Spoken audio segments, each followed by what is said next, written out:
Chapter 82. Main Quest Progress Updated. Explore Yijia High School and solve 7 supernatural phenomena. Current progress 1/7. Hearing the system announcement, Passing Rain sighed in relief. She was braver than a normal player, perhaps even braver than a player like Brother Long, so when she saw the chilling newspaper clipping, she did not react too much. However, she could not help but worry, because in the last call, Feng Bujue had told her that he had found the well and was preparing to deal with it. Passing Rain, who had gotten the information from the newspaper clipping, combined it with the song that she had heard earlier, naturally came to the conclusion that she should not look into the well. However, before the next call, she would not be able to contact Feng Bujue. This feeling of helplessness when she wanted to help was indeed torturous. This was the effect that the system wanted. Perhaps their worry for each other was unnecessary, but this kind of worry would undoubtedly become a burden for them. Anxiety and fear were the same. They would make mistakes. After Passing Rain heard the system announcement, she was temporarily relieved. She looked at the time on her phone. There were only 2 minutes left until 25:00. She had basically finished searching the first floor of the main building, so she temporarily stopped and planned to go up to the second floor after this call. At that moment, she heard the system announcement. In this scenario, if you stay for too long in an area that you have already explored and do not attempt to push the game forward, you will be treated as passive gaming, and your baseline of terror points will increase as time passes. Hearing that, Passing Rain sighed helplessly. She picked up her phone, the lantern, and walked down the corridor. The concept of passive gaming that the system mentioned was not present during the closed beta. It was only introduced during the open beta. Using the current scenario as an example, let's say that the people in the scenario were not Brother Ju and Passing Rain, but 2 players who did not know each other. One of them was very cowardly and had a questionable personality. After the scenario started, he would find a place that he thought was safe to hide. Whenever he was on the phone, he would make the call and answer the call. He would never be held responsible. His teammate, on the other hand, was risking their lives in the school to solve various problems. They might even become a target because of the phone call. It was also possible that the 2 players were like that. They each found a place to hide and kept talking on the phone. This was just one example. In other scenarios, there might be situations where the players used inaction to survive. In order to prevent similar situations, the system added the concept of passive gaming during the open beta. If a player was judged to be AFKing, regardless of whether they were scared or not, their baseline of terror points would slowly rise. The longer they were AFKing, the higher their baseline of terror points would become, and when it reached 100%, they would be forced to go offline. Only by mustering the courage to actively return to the game could this influence be gradually removed. Of course, not every scenario had this setting. For some scenarios, like the jigsaw game that Feng Bujue had experienced and the lone city that was controlled by Sam Montier, the difficulty and clearing of the scenario were closely related to time. Dragging it out would lead to danger or immediate death. 2 minutes passed quickly, and the call time was up. Passing Rain arrived at the staircase, and as she walked up, she pressed the speed dial button on her phone. 1, 2, 3, 4. Passing Rain counted the steps in her heart and put the phone to her ear. Beep, beep. It rang twice before Feng Bujue picked it up. "I'm fine. Are you okay?" That was his first sentence. He quickly answered a question that the other party might ask and then asked the question that he wanted to ask. "Everything is fine. I'm on the stairs that lead to the second floor." When Passing Rain said that, she had already finished the first step. She turned 180 degrees to the left, and the second step was before her. After that, she would reach the second floor corridor. "I just finished the first step. There are 12 steps." She continued to move forward. "You don't need to tell me about the song. I understand it. The hint is obvious." Feng Bujue was startled before he laughed. "Huh. Now that you mention it, what should we talk about in the next conversation? Just update each other on the progress of the quest, Passing Rain replied. She then added, don't ask if he's fine or if he's injured, because it's pointless to ask. Even if you know, you won't be able to help. It'll only add to your troubles. Feng Bujue agreed with Passing Rain's suggestion, but what Passing Rain said was not something that Feng Bujue could say. At least, he could not be the one to say it first, because he was a man. If he said something like that, it would be cold, indifferent, and cold-blooded, but when it came from someone as indifferent as Passing Rain, it did not feel out of place. Wow. You're so understanding. Actually, I was thinking the same thing.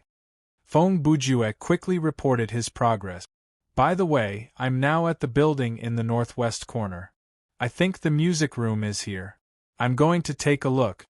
13. Passing Rain suddenly said, the second step that leads to the second floor is the 13th step.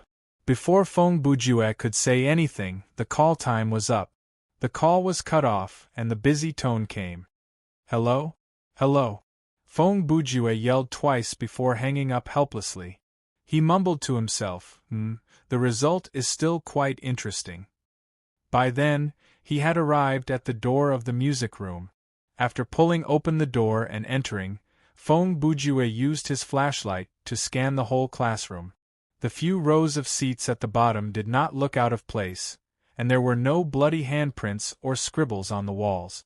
The only thing that stood out was the piano in the middle of the room. Feng Bujue muttered under his breath, so-re, la-so-re. He took a deep breath. Do you want me to press it? Will I trigger some kind of mechanism after pressing it, and then something will fall down from the cabinet? He then turned his head and shone the flashlight on the glass cabinet that had music scores and teaching materials. However, the top of the cabinet was obviously empty. If there is really something there, we can reach it by stepping on the piano stool, Feng Bujue said thoughtfully. Feng Bujue's eyes slowly moved to the Beethoven statue on the low cabinet in the corner. It was a very common white plaster statue. It was carved with Beethoven's head and chest, and the size ratio was close to 1:1. Feng Bujue walked over and shone the flashlight on the statue. Brother Fun, what do you think? He obviously didn't expect the statue to answer him. As he spoke, he placed his phone and flashlight on the cabinet on his right. He immediately tried to move the statue, but he found that the weight of this thing was normal, and there were no buttons or other mechanisms hidden under it. It seemed that it was indeed an ordinary decoration. Brother Fun, we're all artists. You're not giving me face. Feng Bujue joked as he picked up the phone and flashlight again. In the end, he still came to the piano. Even though he knew that he would trigger some kind of bad flag, he still had to do it. He reached out his finger and pressed the notes one by one according to the song. Chapter 83. So fair, la soar. After pressing the notes, Feng Bujue took a few steps back and paid attention to the movement around him. A few seconds later, two pale, long and narrow arms stretched out from the piano cover at a very strange angle. There was an idiom called reciting a poem backwards. Perhaps someone could do it, but Feng Bujue had not seen it before, and he did not think there was any meaning in reciting a poem backwards. However, he was about to experience playing a poem backwards. Before the hands played, the fingers were crossed and the palms were extended outward. Feng Bujue immediately realized that this seemingly unnecessary action was the reaction time that the game left for the player. If the player was not scared out of his wits, he would have done something now. Don't listen to it. The most important thing is to clap after the performance. Feng Bujue repeated the advice from the song, and he understood it immediately. He slid to a chair on the first row and sat down. He placed his phone on the seat next to him, and the flashlight was clamped between his knees, shining it on the piano. At this time, the two arms that looked like dried wood seemed to be ready. The 10 fingers that looked like ghost claws twisted nimbly and pressed down on the piano keys. Then, the playing started. The hands danced on the piano keys, and the middle of the arms were bent at an unimaginable angle. The bones of the elbows were bent strangely, and the fingers seemed to have a life of their own as they moved and jumped on the piano keys. From a visual point of view, the way the two ghostly arms played the piano was neither beautiful nor fast. If one had to describe it, it was like there were 10 earthworms strung on 2 fishing hooks, 5 on each hook. The worms then twisted their long bodies, trying to break free from the shackles of the fishing hook. As for whether the song was good or not, Fong Bujua had no idea. Even though sporadic notes entered his ears, he could not hear a complete melody at all. This was because from the moment the two arms started to play the first note, Fong Bujua had used both of his hands to cover his ears. He shook his head rhythmically and quickly hummed, "La la la la, la la la. I'm an expert in selling newspapers." After he finished singing the newspaper selling song, he started singing the volunteer march at twice the speed. Anyway, as long as his hands didn't stop, Fong Bujua was prepared to keep these two songs on loop. Who knew what kind of grudge he had with Nyer? In any case, about 5 minutes later, when Fong Bujua was about to sing the song for the third time, the two arms stopped playing. The ghost claws left the piano keys and stopped in the air. Without another word, Fong Bujua started to clap his hands loudly. He even shamelessly yelled out, "Nice." The only thing missing was another shout of, "Give me another one." This kind of cheering seemed to have shocked the owner of the two ghostly arms. In any case, the arms were suspended in the air. It took about 30 seconds for them to react. He clenched his right fist and waved it twice in the air, as if to express some kind of dissatisfaction. Then, he held the lid with his left hand and removed the bracket supporting the lid with his right hand. Then, he held the lid with both hands and slowly retracted it back into the zither, closing the lid. Overall, this action could be seen as a sign of rejection. Main mission progress updated. Explore Yijie High School. Solve the 7 supernatural phenomena. Current progress February 7th. Looks like not all of the so-called 7 bums are fatal. Fong Bujua picked up his things and stood up. Or perhaps, I'll die if I listen to the whole song? It feels like this scenario is trying to convey a worldview that ghosts are also human beings. He glanced at the time. It was 35:18. There were about 5 more minutes until it was his turn to make the call. He wondered how Passing Rain was doing. There was no notification that the mission had been completed. This meant that she was still trapped in the space of the 13th step, and the system had not given him the notification that she had died. This feeling of knowing that the other party was in danger but not knowing the actual situation, naturally affected Fong Bujua to a certain extent. He opened the game menu. Even though he knew it was pointless, he just wanted to take a look at his teammates' IDs and see the words "alive." It was a strange feeling, just like when players were playing shooting games, they liked to click on the tab to look at their teammates' names whenever they had the time, but when he opened the game menu, he made a surprising discovery. Fong Bujua looked at the Team tab and noticed that there was a new mastery unlocked in the Mastery tab. Half of the shadowed area that appeared after the open beta was revealed. The new mastery was called Sorcery, and Fong Bujua's current mastery level was F. Of the 2 new masteries, Fong Bujua had already unlocked one, but from the name, he knew that this mastery would be incredibly difficult to train. During the closed beta, the 6 specializations, General Ability, Machinery, Detection, Combat, Shooting, and Medic, seemed to be rather normal settings.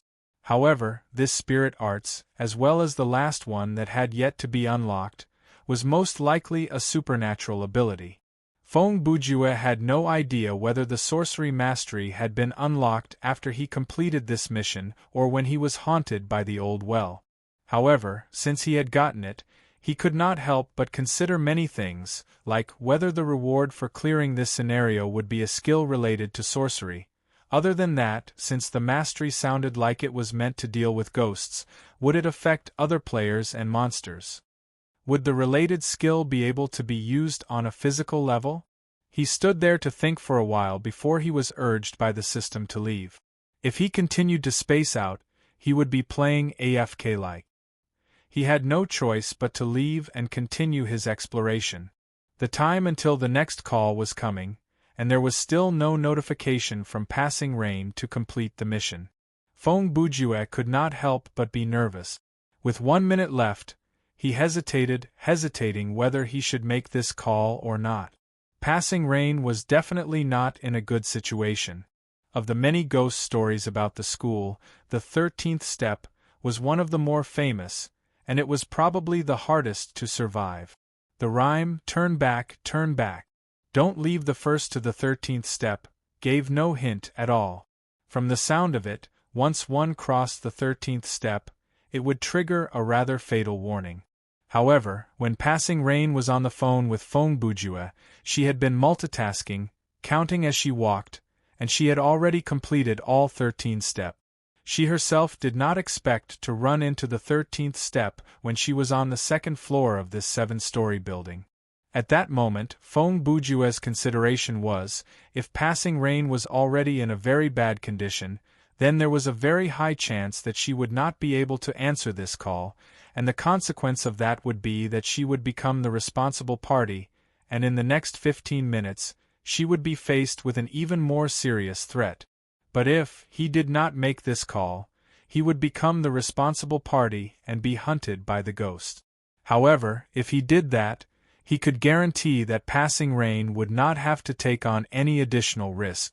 Just as he was hesitating, the time was up. Chapter 84. To trust his teammates' ability or to trust his own judgment, given the time limit, Feng Bujue had to make the choice. This internal struggle was another form of pressure from the system other than fear. The result of Feng Bujue's choice aside, in this game between the players and the system, he had already lost. Now that he was distracted by something that he could not reach an accurate conclusion on, it would only bring danger to himself. At that moment, the sound of a baby crying suddenly appeared and entered Feng Bujue's ears. He turned his head toward the sound, and before him was a dark corridor. The sound came from the corner at the end of the corridor. He did not hurry over but lowered his head to look at his phone. The time was 40:27. There were 18 seconds left before he missed the call. In the end, he pressed the speed dial button. Even though they had only been through one scenario together, he was willing to believe in Passing Rain's ability. Other than that, he believed that if he did not make this call, in the next 15 minutes, the other party would be under the same psychological pressure as he was. At that point, he understood that as long as he could do it, he had to make the call. No matter whether the two could communicate or not, if he made the call, at least it would prove that one of them was safe. Mathematically speaking, as long as he made the call, there was a 50% chance that neither of them would be chased by the ghosts, but if he did not make the call, there was a 100% chance that one of them would be chased. After one ring, Passing Rain picked up the phone. "I'm fine, don't worry." Feng Bujue was happy to hear her voice, but then he added, "Didn't you say not to ask if the other party is okay?" There was about 2 seconds of silence, then, a beeping sound came from the phone, and the call was cut off in the next second. There was only one explanation for this situation. Passing Rain grumbled unhappily at Feng Bujue, without any intention of insulting him, and then she hung up on her own accord. Hearing the busy tone, Feng Bujue stood there dumbfounded. He raised the phone to his eyes woodenly. "Hey! What is this? Why did you smash my phone? It was you who said not to ask if the other party is okay. Now you're scolding me. Moreover, to be able to successfully scold him shows that you are in the right." His eyes widened as he roared at the phone. However, the call had been disconnected, so Passing Rain couldn't hear him. He was just venting. "Idiot? Idiot?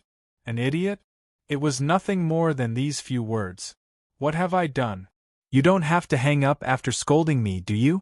If I had known earlier, I wouldn't have played.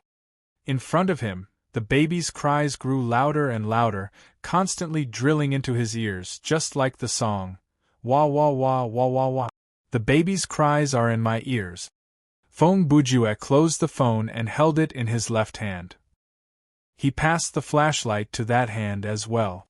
Then, he pulled out the kitchen knife from his backpack, held it in reverse with his right hand, and rushed forward.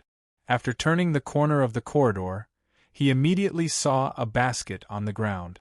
It looked like a shoe-shaped bamboo basket used for picnic. There was a baby lying in the basket. The baby's body was wrapped in a white towel. Only its head was exposed. Its face didn't look abnormal. It looked like a newborn with its eyes closed and its facial features not yet fully developed. Feng Bujue let out a long breath. He squatted down and looked at the baby. He said calmly, "What do you want? Say it. If you don't say it in 30 seconds, your head will be cut off." The baby was still crying, and it cried even harder. Wah wah. Its cries became extremely sharp, like the sound of nails scratching glass. It made people's hair stand on end. Cry. Feng Bujue raised his voice. Crying counts as time. His bandit style of questioning resulted in a very bad result. The baby slowly opened his eyes, and the eyes under his eyelids were like blood-red amber. His facial features were squeezed together, and he revealed a ferocious smile. According to legend, when a newborn baby was born, its 3 souls and 7 spirits had not yet been united. It had yin-yang eyes. If such a baby died, its resentment would be extremely strong. It would be more ferocious than a normal earthbound spirit. In front of Feng Bujue, the cradle that contained the baby turned into a human torso. The dead man's face was filled with horror. All of his limbs were gone.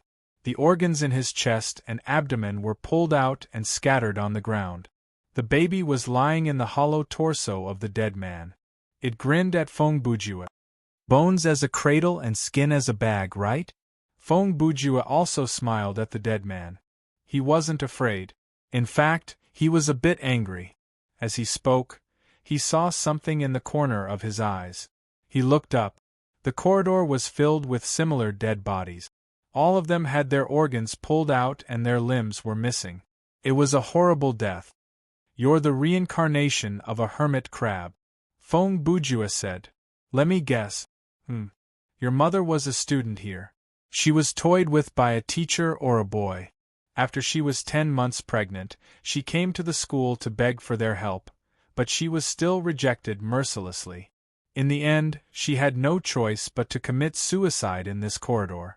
Before she died, she dug you out with resentment?" A novelist was indeed a novelist. Their ability to fill in the gaps and translate them into words was amazing. After the ghost baby heard that, its laughter stopped. The next second, it turned into a heart-wrenching scream. The sound was so scary that it shattered all the windows on the side of the corridor. Feng Bujue's life points dropped. It looked like he couldn't deal with this monster peacefully. Feng Bujue quickly raised the knife to stab at the ghost baby. However, before the knife could land, something grabbed his wrist. He turned around and saw an arm reach out from the wall to stop his attack. From the looks of it, the limbs of the dead bodies were still nearby. Thankfully, the ghost baby's high-pitched scream had a limited duration. It stopped after 7 or 8 seconds, or else Feng Bujue's life points might have been drained dry. However, the situation was still not good. Many arms and legs reached out from the 2 walls of the corridor, and each of them was mobile. Feng Bujue knew that delaying was not good for him, so he decisively turned around and used the kitchen knife to cut at the arm. Unfortunately, a human arm was not so easily chopped off, and the same applied to a dead body's arm. The blade of the kitchen knife sank into the flesh of the ghost arm. A large amount of blood flowed out and flowed into the body, splashing on the ghost baby's body. The baby started to laugh again. The sound drilled into Qin Ji's ears, and it was heart-wrenching. If not for the game's limitation on pain, Feng Bujue would have fainted already. Seeing that he was unable to escape, Feng Bujue quickly put down the phone and flashlight in his other hand. He took out Mario's wrench from his inventory and swung it down at the ghost baby's head. This time, he succeeded, and he was lucky enough to trigger the effect of brain concussion. After the monster's body was affected by the skill, the moving limbs stopped moving. Feng Bujue used this opportunity to free his right hand. Using both hands, he pummeled the ghost baby inside the cradle of dead bodies.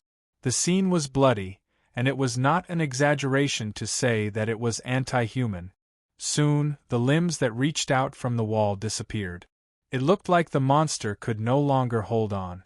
Chun-gu thought that this was a sign that the ghost baby was about to be destroyed, but to his surprise, a new phenomenon appeared. Feng Bujue realized that the face of the dead body that contained the ghost baby started to blur. Slowly, the face started to take on his own face. It started to speak, and even its voice sounded like his. So painful! Stop! Stop! The dead body's voice turned from a moan to a roar. It tried its best to twist its back and struggle, trying to move its body. Just as Feng Bujue hesitated, the ghost baby disappeared before his eyes. All that was left of the dead body was an empty stomach and some organs. Feng Bujue knew that he had been tricked. The monster had used some kind of trick to buy him a chance to catch his breath and escape. He immediately put away the kitchen knife and picked up the flashlight on the ground. He stood up and used the circle of light to scan the corpses that had been hollowed out in the corridor. He wanted to find where the ghost baby had escaped to. Hee. Another burst of hair-raising laughter rang out. This time, the laughter didn't sound like it came from a baby at all. The most terrifying thing was that the place where the laughter came from was very close to him. Feng Bujue realized something. He lowered his head to look at his chest. The scene that entered his eyes was enough to make anyone's blood boil. The ghost baby that was covered in blood was curled up inside his stomach. One of its small hands was attached to one of his ribs. Bursts of evil laughter came from inside his body. You want to use this kind of illusion to make me commit suicide? Feng Bujue said calmly. He ignored the scene and reached for his backpack. He knew that what he saw was just an illusion. His sense of touch was not affected. He could still touch his clothes and the backpack that he was carrying. He took out the Eye of Hostility. As he put it on, he said, "I almost forgot about this thing." At that moment, he remembered another use for this equipment. After Feng Bujue put on the equipment, with the help of the flashlight, he scanned every dead body and every corner of the corridor. As long as the ghost baby was still creating illusions, he would be exposed. Sure enough, when his gaze landed on a corpse that seemed to have been hollowed out, the Eye of Hostility reacted. There was a monster here that was targeting the player. Feng Bujue strode over and slashed down with the pincers without hesitation. This time, the heavily injured monster was at its wit's end. Main quest progress updated. Explore Yijie High School. Eliminate 7 supernatural phenomena. Current progress, 37. Main quest progress updated. Explore Yijie High School. Eliminate 7 supernatural phenomena. Current progress, 47. Almost at the same time, 2 system announcements popped up. This meant that when Feng Bujue dealt with the ghost baby, Passing Rain had also completed the quest for the 13th step. Humph! Feng Bujue scoffed and mocked himself. Looks like I was worried for nothing. Inside the main building, Passing Rain leaned against the wall of the corridor and sat on the ground. Looking down the corridor beside her, there were innumerable dead bodies of ghosts. Blood flowed like a river on the ground. The heavy stench of blood and the stench of the monsters was enough to make people want to avoid them. However, at that moment, she had no energy to move to another place. The lantern and long sword were placed on the ground beside her. Her right hand held the phone, and her left hand was pressed against the wound on the right side of her waist. The wound had not stopped bleeding, and it continued to seep through the gaps between her fingers. This floor was connected to the 13th step. Once one stepped into it, there was no escape and there was nowhere to hide. The space was filled with a large number of monsters, and some of them could cause a person's terror points to skyrocket just by looking at them. Anyone who walked in would either be killed and become a part of those evil spirits, or be like you, killing them all. Actually, during the last call, Passing Rain's condition was already very bad. When she told Feng Bujue, "I'm fine, don't worry," she was lying to him. When it was close to 40:00, Passing Rain was in the middle of a battle. Even though she was already injured, she still adjusted her breathing and answered the call immediately. She knew that even if she acted strangely, she would only become a burden to her teammates. Now that Passing Rain had cleared all the monsters in this space, she needed to rest for a while. Her life points and stamina points still needed to be recovered, and the bleeding status could not be cured. Only by holding her wound in this state could she stop the loss of life points. In this kind of situation, the system would not deem it as AFK-like, because the player was forced to stop due to certain circumstances. In normal difficulty, the system would not force a player who was on the brink of death to continue moving. As for nightmare difficulty, that was a different story. Passing Rain looked at the time on her phone. There were still 10 minutes until the next call.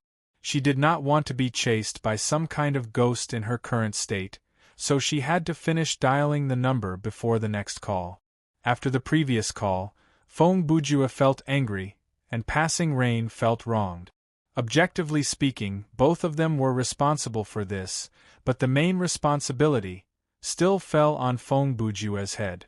It was his fault for not knowing how to appreciate her kindness by replying with such an embarrassing sentence.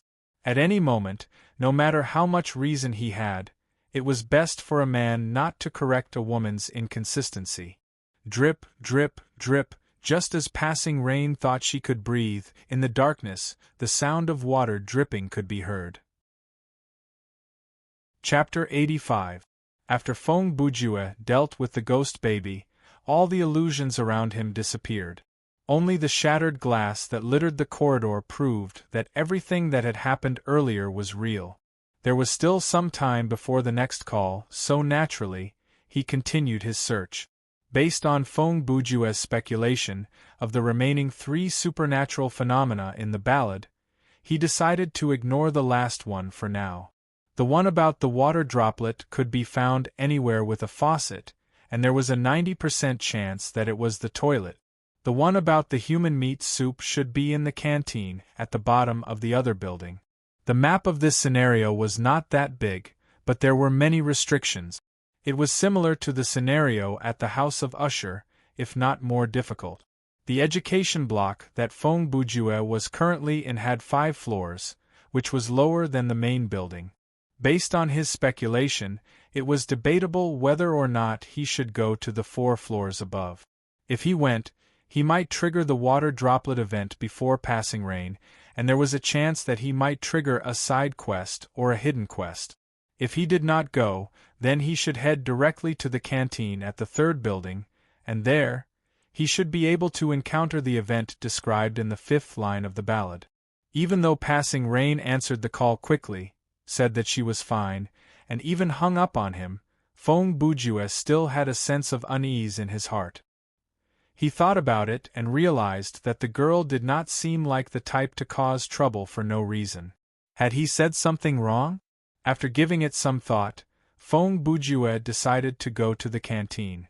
After all, this was a 2-player scenario. Currently, there was no telling what kind of effect the death of one player would have on the other. What if the system said, due to the death of the player is unable to communicate, and the other party becomes the responsible party and will be pursued by the ghosts? Then Feng Bujue would be in deep trouble. Feng Bujue's goal was to reach level 15 as soon as possible, and to do that, clearing the scenario was the prerequisite. Only by clearing the scenario would he be able to get the 40% EXP reward, so he decided to focus on completing the main quest first. He left the building and passed through a concave open space between 3 buildings. Then, he passed through a simple corridor and entered another building. He pushed open the door and entered the canteen. It was quite spacious. As usual, Feng Bujue scanned the entire area with the flashlight. There were many long tables and benches neatly arranged in the cafeteria. There was a chandelier on the ceiling, but there was no response when the light switch was pressed.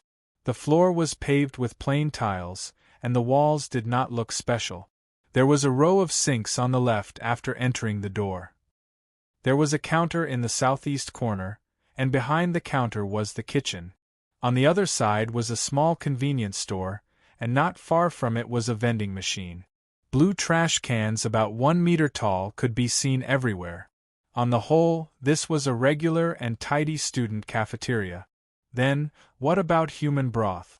So far, Feng Bujue hadn't found anything out of the ordinary. It seemed that just strolling around the cafeteria wouldn't trigger the plot. After thinking about it, he should go to the kitchen to take a look. As he thought of this, his phone rang. Feng Bujue held the phone in front of his eyes. Unknowingly, it was time for a call. He immediately picked it up. After the call started, the two of them fell into a short silence. About before. I'm sorry. It was Passing Rain who apologized first. Ah. It's fine. I shouldn't have said that, Feng Bujue replied and changed the topic. How are you now? Did you trigger a new event? Passing Rain replied, I'm currently in the innermost cubicle of the female toilet on the second floor of the main building. When he heard this, Feng Bujue knew that something was wrong because he felt that there was an almost imperceptible tremor in Passing Rain's voice, and her breathing was uneven. Are you okay? Feng Bujue asked in a low voice. Passing Rain hesitated, but in the end, she did not mention her injury. I heard water dripping, so I went into the toilet and saw blood dripping from the faucet. When I got closer, the blood flowed faster, and then there was a sound from inside the mirror like something was trying to come out. I didn't raise my head to look, but when I turned around, I realized that the toilet door had closed on its own. I couldn't open it. She said a lot in one breath, and the unnaturalness in her voice became more obvious. I lowered my head to avoid looking at the mirror and hid inside a cubicle.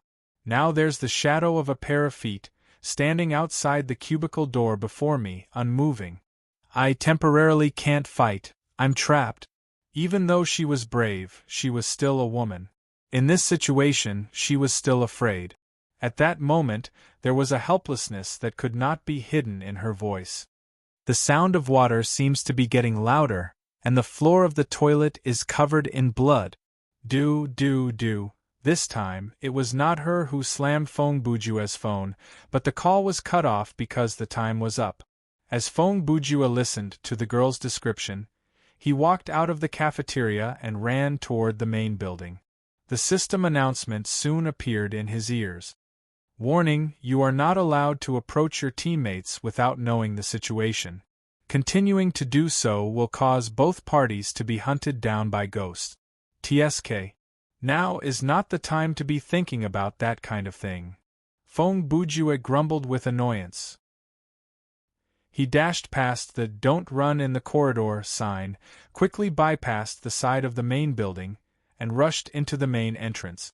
After glancing at the schematic diagram of the first horizontal corridor on the first floor, he immediately rushed to the second floor and went straight to the women's bathroom. The school was only so big. After he knew where he was going, he arrived at the door of the toilet in 3 minutes. The door was closed, and there was nothing wrong with it. There was no blood seeping out from the gap at the bottom of the door. But Feng Bujue could not turn the doorknob, and even if he wanted to yell to let Passing Rain know that he was there, he could not do that because the communication between them was directly restricted by the system. Naturally, he could not make a sound at a time like this. Then, Feng Bujue started to wrestle with the lock of the toilet. He clamped his phone under his armpit and held the flashlight in his mouth. He stuck the kitchen knife into the gap of the door and used his other hand to turn the doorknob, but it was to no avail. Obviously, the door was not locked. Instead, it was fixed in place by an unknown force. Picking the lock was useless. There was no other way, he had to knock the door down. Bang! Bang! Bang! Feng Bujue's shoulder was hurting. At that moment, he was envious of Long Aomin's size. If Brother Long was there, this wooden door would be a piece of cake. His arm was almost as tall as Feng Bujue's thigh, and he would be able to break it down easily with his shield. However, Feng Bujue could only dream about it. At that moment, he could only rely on his thin shoulder to knock at the wooden door again and again. Passing Rain, who was trapped in the cubicle, heard the knocking. Even though it was weak, she soon understood what was going on. She tried and realized that she could not make a sound. The only explanation was that Feng Bujue was nearby. Knowing that he had come to save her, Passing Rain's courage returned. In fact, she was quite touched. However, she was then reminded of the consequences of Feng Bujue's action. The two of them would be hunted down by the ghosts. Things might develop into a situation where Passing Rain would die alone, but now that Feng Bujue had saved her, the two of them would die together. Feng Bujue's attempt to knock down the door caused him to lose some life points, but his effort was not wasted. 1 minute later, he succeeded in breaking down the door. When the wooden door that separated the space was forcibly broken open by an external force, a bloody smell immediately assaulted their nostrils. Feng Bujue felt a wave of dizziness wash over him. After the door was opened, the scenery in his eyes turned weird. It was like he was watching a movie shot on old-fashioned film. There was a feeling that the colors had faded, and the objects in his vision seemed to have lost their frames. It looked very unnatural. The toilet was covered in blood. When he stepped on the blood, he had to be as careful as possible to not slip. When he raised his feet, there was a feeling that the soles of his shoes were stuck to the floor. Red liquid was flowing out of the faucet by the sink. The blood had already overflowed and dripped to the ground. Do not raise your head to look at the mirror. This was a very direct warning. Passing Rain had also said that she did not look at the mirror when they were on the phone. Feng Bujue believed that it was because she did not look that she was only trapped and did not face any serious consequences. He walked several steps into the toilet and used the flashlight to shine inside. He saw a blurry blood shadow standing next to the wall at the deepest part of the toilet. The shape of the ghost was that of a human wearing a girls' school uniform and covered in coagulated blood. In the cubicle before the blood shadow, the light of the constant weak light lantern shone out. Feng Bujue wanted to attack the ghost, but he suddenly realized that his feet could not move. The blood on the ground moved and curled around his ankles. Like two liquid claws, they pinned Feng Bujue to the ground. He snorted coldly, and then made an extremely bold move. Feng Bujue turned his head around and looked directly at the mirror above the sink. The Feng Bujue in the mirror had no eyes, and blood was leaking out from his two dark eye sockets. The second he saw the reflection in the mirror, the blood shadow changed its target and actively leaned toward him. It appeared before Feng Bujue in the blink of an eye, and their faces were almost touching. At that moment, Feng Bujue saw it clearly. Under the black hair that covered the ghost's face, there was no human face. Its head was made up of a large number of human eyeballs. The black and white eyeballs congealed together and wiggled. Blood kept flowing out from the gaps. The ghost reached out with its claws and reached for Feng Bujue's eyes. It was probably going to gouge out his eyeballs to add something to its head. Closer inspection revealed that the ghost's skin was not covered in blood. Other than its head, the rest of its body was made up of blood. Feng Bujue's legs were only restricted, but his body could move freely. Furthermore, his terror points were 0, so there was no reason for him to just sit there and wait for his death. In the blink of an eye, he moved faster than the ghost. He raised the wrench and swung it at the eye head. Chapter 86. Feng Bujue had obviously underestimated the ghost's power. Since he had disobeyed the warning of "do not look at the mirror," how could the enemy before him be defeated so easily? The monster reacted quickly. It grabbed Feng Bujue's wrist that was holding the wrench. The blood claw tightened, and Feng Bujue instantly felt the bones in his right forearm snap. If not for his high endurance, he would have lost his grip on the weapon. The shadow's other arm quickly grabbed Feng Bujue's neck. The latter had no choice but to toss away the phone and flashlight in his left hand. He gripped the shadow's wrist tightly, but even so, he started to suffocate. The phone and flashlight that fell to the ground were quickly swallowed up by the blood. The only source of light in the toilet was the lantern inside the cubicle at the deepest part of the toilet. Passing Rain stopped hiding. She held her wound with one hand and dragged her sword with the other as she moved to the shadow's back. Even though she had not fully recovered from her injury, once she moved, she would bleed. However, in the past 10 minutes, her life points had recovered somewhat. If she did not help him now, it would be over for Feng Bujue. Passing Rain raised her sword and slashed horizontally at the shadow's eyes. Perhaps the eyes behind the monster's head were blocked by the black hair, or perhaps it was because Feng Bujue had attracted its aggro from looking at the mirror, but in any case, the monster ignored the attack that came from behind. Its head was chopped off. The moment the neck that was made from blood was severed, the eyeballs scattered like broken building blocks. The force that held them together seemed to have disappeared. However, this was just a temporary illusion. Feng Bujue's feet were still pinned to the ground. After the eyeballs that rolled on the ground were stained with blood, they started to move again and slowly gathered together. Feng Bujue and Passing Rain were inches away from each other, but they could not say a word. After Passing Rain finished that slash, the wound on her waist split open again. She clutched the wound with a pained expression, and the blood flowing from between her fingers said it all. Feng Bujue had clearly come to save the damsel in distress, yet he had been saved by Passing Rain. Moreover, his actions had already caused the ghosts to chase after him. If he didn't do something to help the two escape this dangerous situation, what awaited them next would undoubtedly be a team wipe. In this situation, Feng Bujue had a flash of inspiration, and he came up with a possible solution. He turned his head again and faced the mirror above the sink. Since the light source was at the other corner of the toilet, the mirror near the door was dark. Feng Bujue took out a handgun from his backpack and aimed it at that direction. He fired 3 consecutive shots, and the muzzle of the gun lit up his vision 3 times. However, the mirror did not shatter after taking the 3 bullets.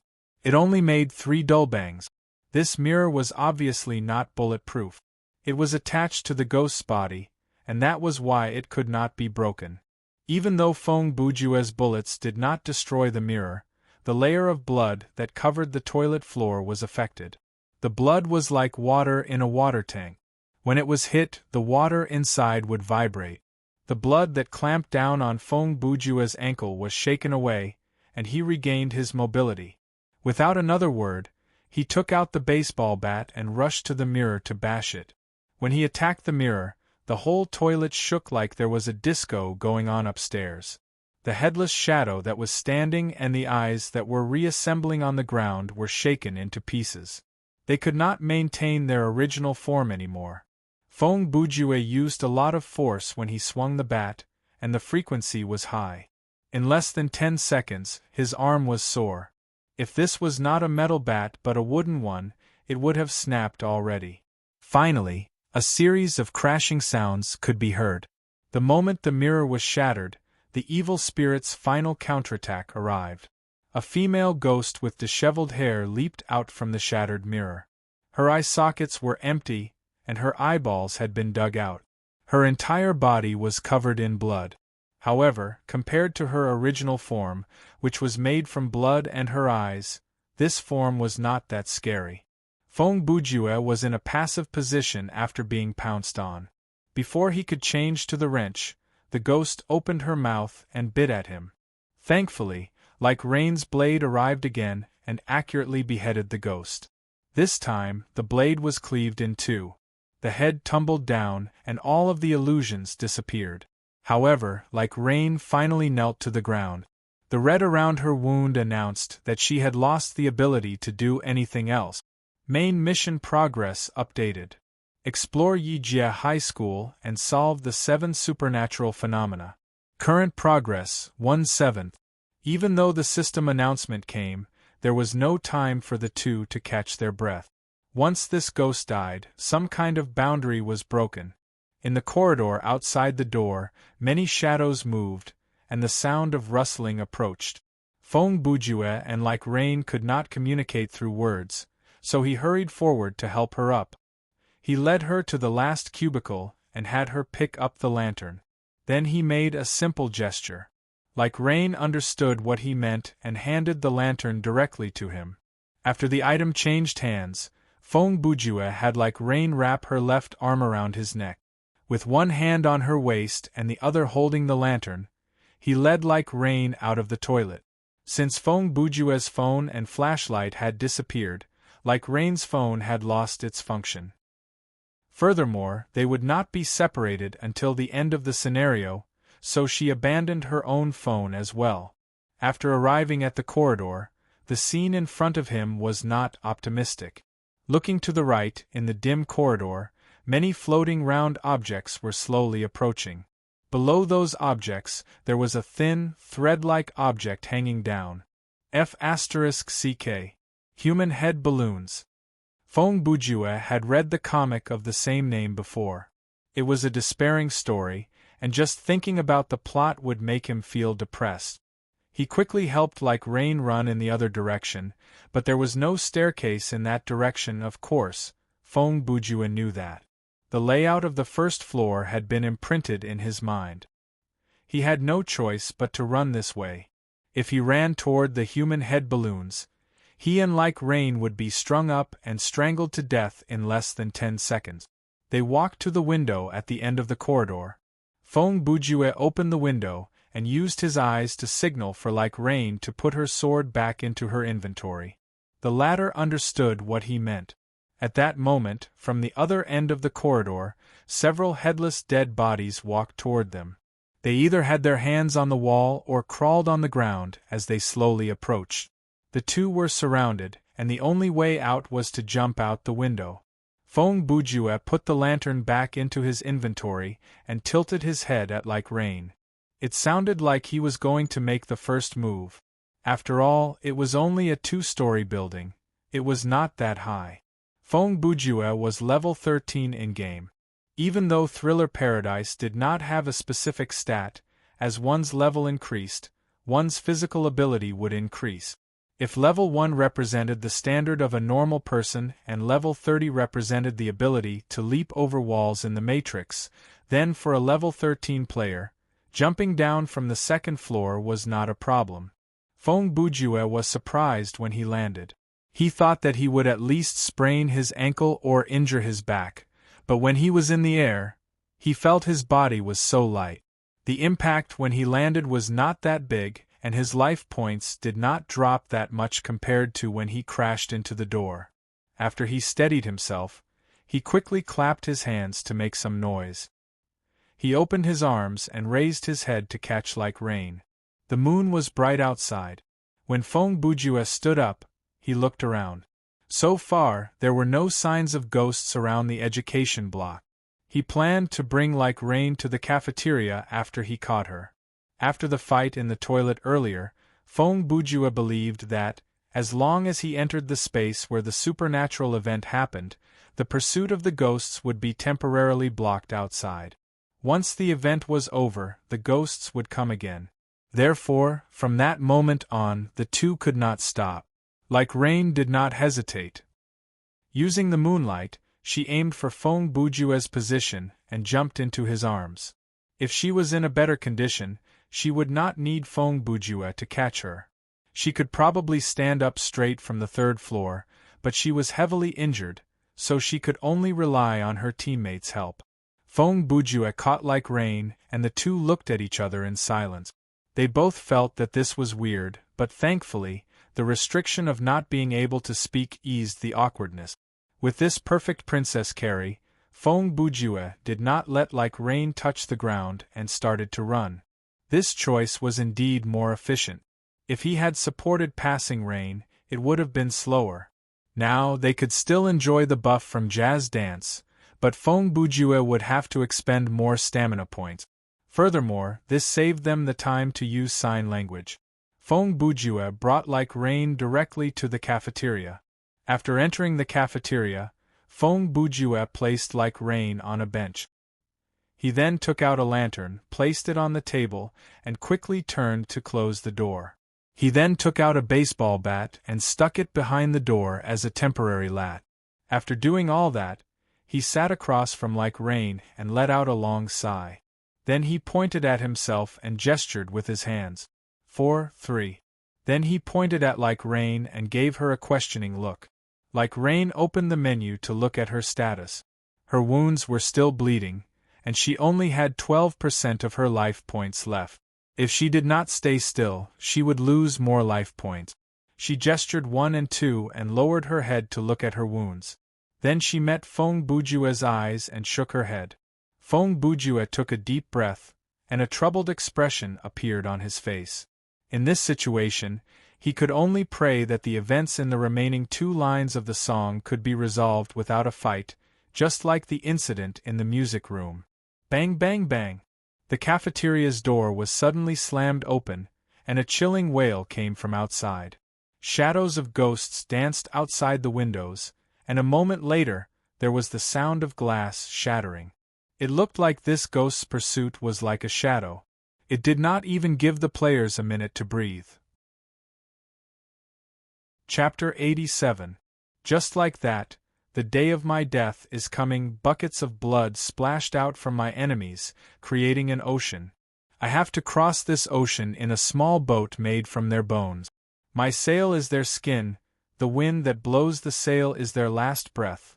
I will gaze at this ocean and tell my story, because in the end, I will receive mercy and forgiveness. I await the order to execute me. I do not expect anything, until I lose this life.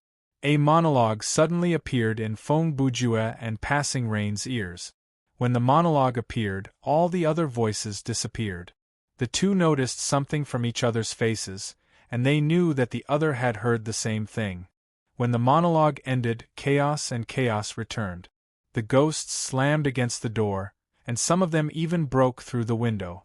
Even though they had no idea what had happened earlier, they did not have time to sit there and think. Feng Bujue helped Passing Rain up, grabbed the lantern, and led her toward the kitchen.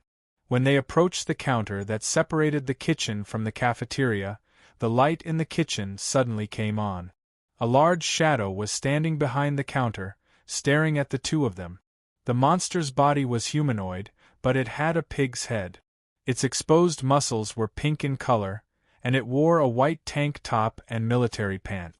Its stomach was puffed out, and the muscles on its arms looked as hard as rocks. The monster's appearance gave the impression that Chen Jiyi's second brother had finally finished his workout, but from the looks of it, it did not have anything like a 9-toothed rake by its side. Feng Bujue and Passing Rain were only separated from the monster by a counter. An indescribable pressure suddenly assaulted them. They could clearly feel the presence that this monster gave off. It was much stronger than the other ghosts that had surrounded them. Just by standing face to face like this, the invisible deterrence was enough to make them unable to move. "Hello, I am Oink." He opened his mouth to greet them. By then, a large number of ghosts had successfully entered the cafeteria. They flipped over the tables and crawled across the floor to get close to Feng Bujue and Passing Rain. Oink tilted his pig head to the side and yelled behind the two players, "Get out of my territory, now!" He emphasized the last two words. The ghosts actually stopped moving after this sentence. They could only reluctantly look at the two prey in front of their mouths before leaving resentfully. "Go sit over there." After the ghosts retreated, Oink pointed at the table closest to the counter and signaled for Feng Bujue and Passing Rain to sit there. The two of them exchanged glances and came to a tacit understanding. They went to the table together, put the lantern on the table, and sat down facing each other. Without a doubt, the fifth mission in the ballad had begun. The good news was that the plot related to the pig-headed uncle did not seem to require fighting. Based on his murderous aura, even if the two players were at their peak condition, Fighting him would result in certain death. After Feng Bujue and Passing Rain sat down, Oink started to get busy. He took out something from the fridge and walked to the counter to wash and cut. Standing up and walking around might cause some undesirable consequences. Feng Bujue did not want to take that risk, so he stretched his neck to look into the kitchen. However, the counter was close to the wall at the other end of the kitchen. Oink's body blocked Feng Bujue's sight completely. Based on the sound, Oink should have taken out 2 large pieces of meat from the fridge. He peeled off the skin, chopped them into pieces, and tossed them into 2 pots of soup. As someone who often cooked in this kind of quiet environment, Chern-gu could tell what was going on from the sound and smell. Feng Bujue was familiar with cooking a pig with a human, and from the looks of it, the process of cooking a human with a pig was similar. However, Feng Bujue had no experience in cooking human meat, so he had no idea how the soup would smell. Assuming that one of the 2 pieces of meat that Oink cooked was his own kind and the other was Feng Bujue's kind, then, the bowl of human meat and bowl of soup in the song would have to be tasted to be able to tell the difference. Oink was indeed meticulous in his cooking. Carrots, onions, potatoes, celery, minced garlic, red wine, cream, bay leaves, all kinds of spices, and so on. Putting aside his knife skills, he had used everything that should be used. The aroma that wafted out showed that the 2 pots of soup were well seasoned. Feng Bujue and Passing Rain did not plan to escape. They knew that would not work. Even if Oink did not stop them, once they were outside, the ghosts would not let them go. They might as well make use of the precious time to rest. The 2 pots of soup took more than an hour to cook. During that time, Oink busied himself, adding seasonings and adjusting the heat. It was as if he had completely forgotten about the 2 players. This was a good thing for Passing Rain's injury. After a long rest, from the menu, the bleeding status had finally disappeared. She no longer needed to use her hands to press on the wound, but her life points were still low. It had only returned to 20%. Different from stamina points, the recovery of a player's life points was very slow. The recovery speed was only 1/10 of stamina points. Passive skills, potions, and healing skills could be used at a time like this, but unfortunately, these 2 did not have any of them. Silence was a hotbed for thought.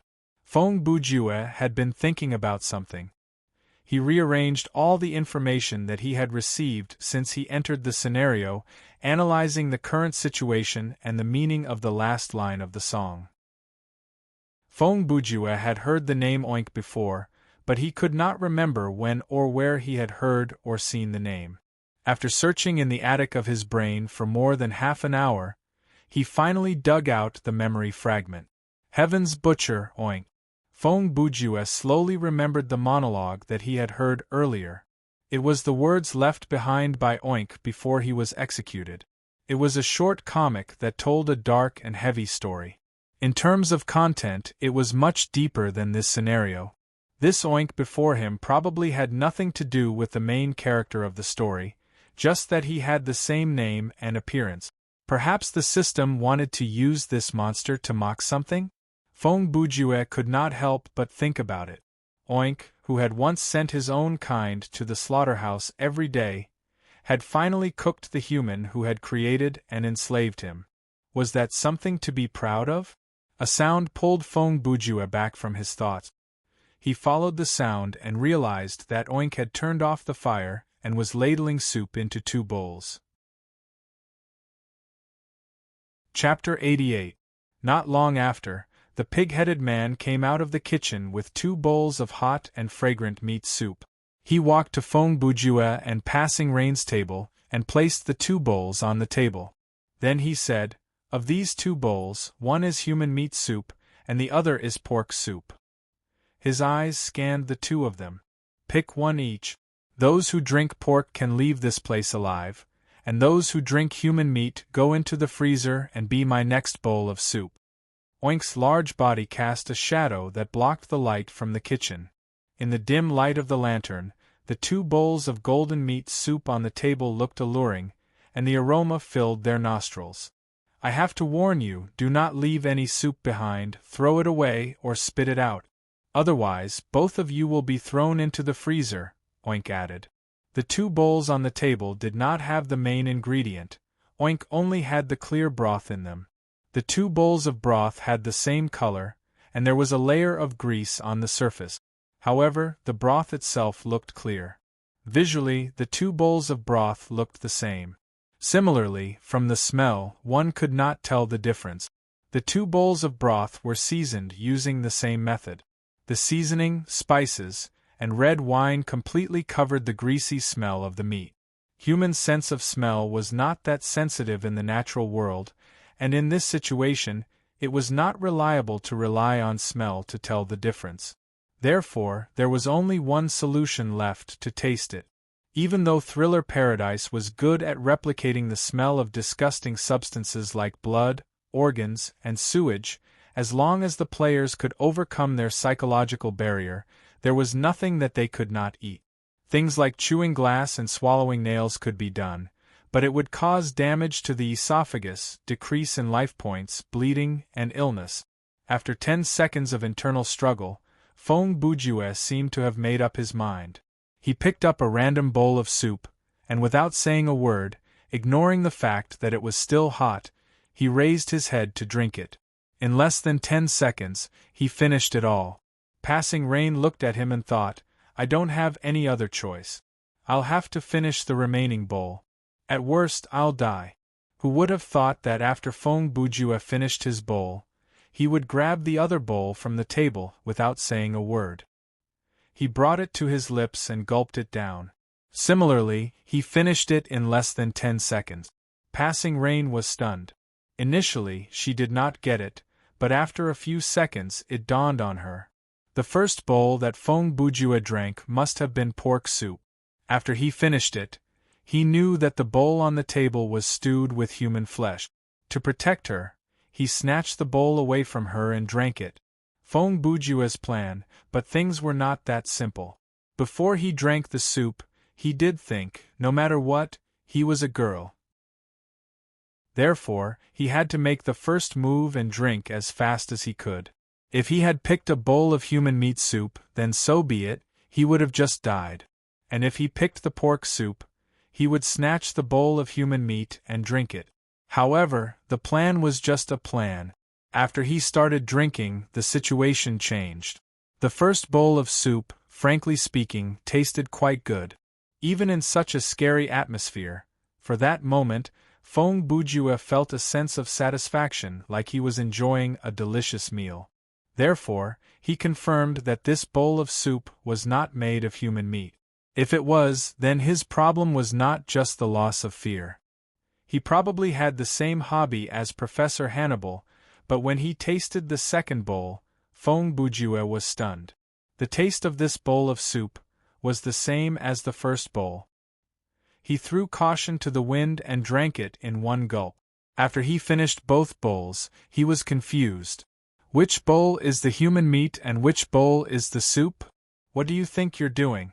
Oink stared at Fong Bujue and asked in a low voice, Protecting your friend, is it? Humph. Can't I get 2 more bowls?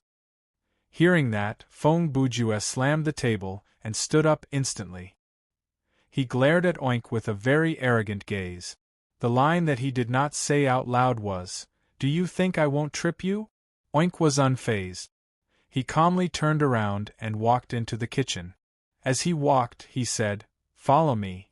This was obviously directed at Fong Bujue. Passing Rain quickly grabbed his arm. She looked into Fong Bujue's eyes and shook her head. She believed that Oink's invitation was to cut Fong Bujue up like a grain reserve. But Fong Bujue merely smiled and waved his hand.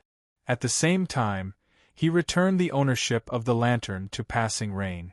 Before he left, he used his finger to write "Wait for me" on her palm. Then he made a gesture, telling her to sit down. For some reason, Fong Bujue's action was very reassuring. It was as if he would be back in no time. After following Oink deeper into the kitchen, since Passing Rain was not there, Fong Bujue could speak after lowering his voice. He opened his lips to say, Those two bowls are not made from human flesh, right? Of course not, Oink said. But that doesn't mean that I can't make them. I invited you in because I want you to see what I have. He walked to the freezer and opened the door to a 45-degree angle. Standing in front of the door, he took out a piece of meat that was about a meter long and in a U-shape. It was hanging on a metal hook, and with a swing of his hand, he placed it on the cooking table. Upon closer inspection, one would realize that it was the lower half of a human's body. The kid in the well was a coward when he was alive, but after he died, he not only killed his enemy, he also killed many ruffians who had no grudge against him, Oink said. Oink said, after being injured by the onmyoji, he was still restless, so I went to cut him into two to make him behave. As it spoke, it pulled out an armless corpse from the huge freezer and said, "This is a ridiculous music teacher." He was very self-righteous when he was alive. He felt that being a teacher was a waste of talent. He always wanted to be a composer, but the things he wrote were rubbish. Until one day, when he was making rubbish alone in the music room, he had a heart attack and became a ghost who forced others to listen to his performance. At this point, Fong Bujue had a general idea of what was going to happen next. "Let me guess, there is a dead child inside the freezer?" "You killed the dead child," Oink replied. He took out a female body that had been gutted from the freezer. "This is its mother. Just as you guessed, before she committed suicide, she cut open her pregnant stomach with resentment." Then, Oink closed the freezer door and took out a glass bottle from one of the cupboards. The bottle was filled with blood, and 2 human eyeballs were soaked in it. This was a beautiful girl, especially her eyes, they were very attractive. She was very vain and knew how to use her beauty to achieve her goal. She dated several boys at the same time and had them buy her expensive things to please her. One day, some of the girls who were jealous of her forced her head into the sink that was filled with water. They only wanted to teach her a lesson, but they were blinded by jealousy, and sin overflowed from their minds and bodies. When the blood in the girls' lungs dyed the water red, they realized that tragedy had already happened. He paused. "This ghost's resentment is very strong, and she has killed many people. Even after I gouged her eyes out, it did not stop her. If anything, it only increased her habit of collecting eyeballs." Fong Bujue said, "Then, the dimension that the 13th step leads to is related to you as well. Where do you think the people who were killed by the ghosts earlier have gone?" Oink replied, "You created that dimension to be a trash can for dead souls?" Fong Bujue asked. "But what is with the ghosts outside now?" "I should be the one asking you that," Oink replied. Oink asked, "Why would the ghosts outside the school gather here to hunt you down?" That gave Fong Bujue an epiphany. After breaking the rules, the system assigned ghosts to hunt them down had nothing to do with Yijia High School. "I have no idea," he replied half-heartedly and quickly changed the topic. "You told me all this because you are like the guardian of this place, right? Then I want to ask, why are you here to make the human meat soup? Other than that, what is the meaning of the last line of the song?" "Naturally, I am here to help you," Oink said. "Or rather, to help those who have the courage to drink the soup." When Fong Bujue heard that, he suddenly realized something. He opened the game menu, and he knew something was wrong. He had done something wrong. So, the 2 bowls of soup could recover his life points. Now that his life points were full, even though he could not tell how much 1 bowl of soup could recover, it was definitely a waste. He thought about it and realized there was more to this mission than met the eye. It was not only a test of courage, but also a test of who would drink the soup first, and how would they react after drinking it. If there was only one person who triggered the mission, then it would be a test of courage. However, if there were 2 players, then there would be many variables. If both of them had their own agenda, then neither of them would drink the soup first, afraid that they would drink the bowl of human meat, but at the same time, they hoped that the other would drink the bowl first. With regards to the last line of the song, Oink continued, You will understand when you get to the school gate. Is that so? Feng Bujue replied with some thought. He understood that Oink's words had given him the location to trigger the last mission of the 7 no thoughts. Feng Bujue then asked, I'm sorry, but can I have another bowl of the soup that you gave me earlier? Do you want to give it to your partner? Oink replied, sure. He paused for 2 seconds before continuing, but the third bowl will be extra. What are you going to give me in exchange? Oink's eyes suddenly turned menacing. An arm? A pair of eyes? Feng Bujue felt like something was not right. This butcher of heaven was neither good nor evil. No one could tell whether he would be friend or foe in the next second. When he heard the terms arms and eyes, Feng Bujue instinctively took out the kitchen knife from his inventory and prepared to use Child's lower whip kick to protect himself. A kitchen knife? Oink snatched the weapon from Feng Bujue's grasp. He was so fast that the latter did not even have time to react. Looks not bad. He weighed it in his hands and waved it around. He glanced at Feng Bujue from the corner of his eyes. Go get the soup. Chapter 89. Feng Bujue sighed in relief. He was thankful that he did not take out Mario's wrench. If Oink had taken that excellent quality weapon, he would have had no choice but to admit defeat. Actually, it was not a loss to lose the kitchen knife there. Exchanging a piece of normal equipment that could be easily found in a large scenario for a unique item that could recover life points, it was a fair trade. Feng Bujue went to grab a bowl and walked to the stove. He opened the lids of the 2 pots and looked inside. He even used the ladle to stir the soup. The contents of the 2 pots were actually the same. Pork and bones could be found in the soup, and on the counter next to them, there were leftover pig fat and skin. Seeing that, Feng Bujue sighed in relief.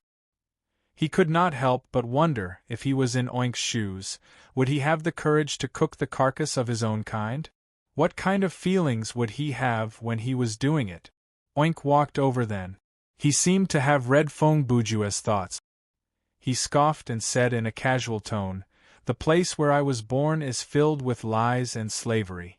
Thinking is not allowed. The priests teach us to know our place and accept everything that comes our way. I've dealt with many pigs in the slaughterhouse, and I've done the same thing every day. Cooking them is nothing. Feng Bujue did not know how to respond, so he merely nodded. He quickly scooped up a bowl of soup, held it in his hands, and walked out of the kitchen. Before he left, he turned to tell Oink, Thank you. Goodbye. Oink did not reply. When Feng Bujue walked out of the kitchen, the light in the kitchen suddenly dimmed, and the large body of the pig-faced man disappeared into the darkness. Main quest progress updated. Explore Yijia High School and solve 7 supernatural phenomena. Current progress, 67/7. When Passing Rain heard the system announcement and saw Feng Bujue return, she sighed in relief. Those few minutes just now were more unbearable than the previous hour. She felt like she was sitting on pins and needles. If Feng Bujue left and did not return, she would blame herself. From her perspective, the main reason the scenario had reached this stage was because of her. However, when Passing Rain saw what Feng Bujue was holding, her joy and relief instantly turned into shock and doubt. What is the meaning of this? Are you addicted to drinking? He had already finished 2 bowls. Was he going to take another bowl to go? Feng Bujue brought the soup in front of her and placed it on the table. Then, he pointed at Passing Rain with his finger. Then, he raised his palm and made a gesture of holding a bowl. He gestured to his mouth, indicating that Passing Rain should drink the soup. Since the other party didn't know that the soup could restore health, Feng Bujue added a few more hand gestures to explain. After Passing Rain understood what was going on, she drank the broth. Then she checked the game menu. Her life points had recovered from 21%. She gestured at Feng Bujue to show that she had recovered to full health. Feng Bujue nodded. He had her hand the lantern back to him, and then he led the way. When the two walked out of the cafeteria, the ghosts swarmed toward them from all directions. There were monsters with silky hair, slitted noses, scaly bodies, and translucent masks. This scene reminded Fong Bujue of Lonely Town under Sam Montier's control. Before clearing that scenario, he and his teammates had also been surrounded by a large group of monsters. However, there was still a difference. The monsters he encountered at that time were mostly related to the demons in Western legends. But now, the monsters that were chasing after him and passing rain were basically ghosts with traditional Eastern colors. There was no time to stop. Fong Bujue held the lantern and led the way. He ran, and passing rain followed closely behind. Even though she didn't have Jazz Dancer, it was not that hard for her to keep up with Fong Bujue's speed. Both of their life points were full. After an hour of rest, their stamina points were full as well.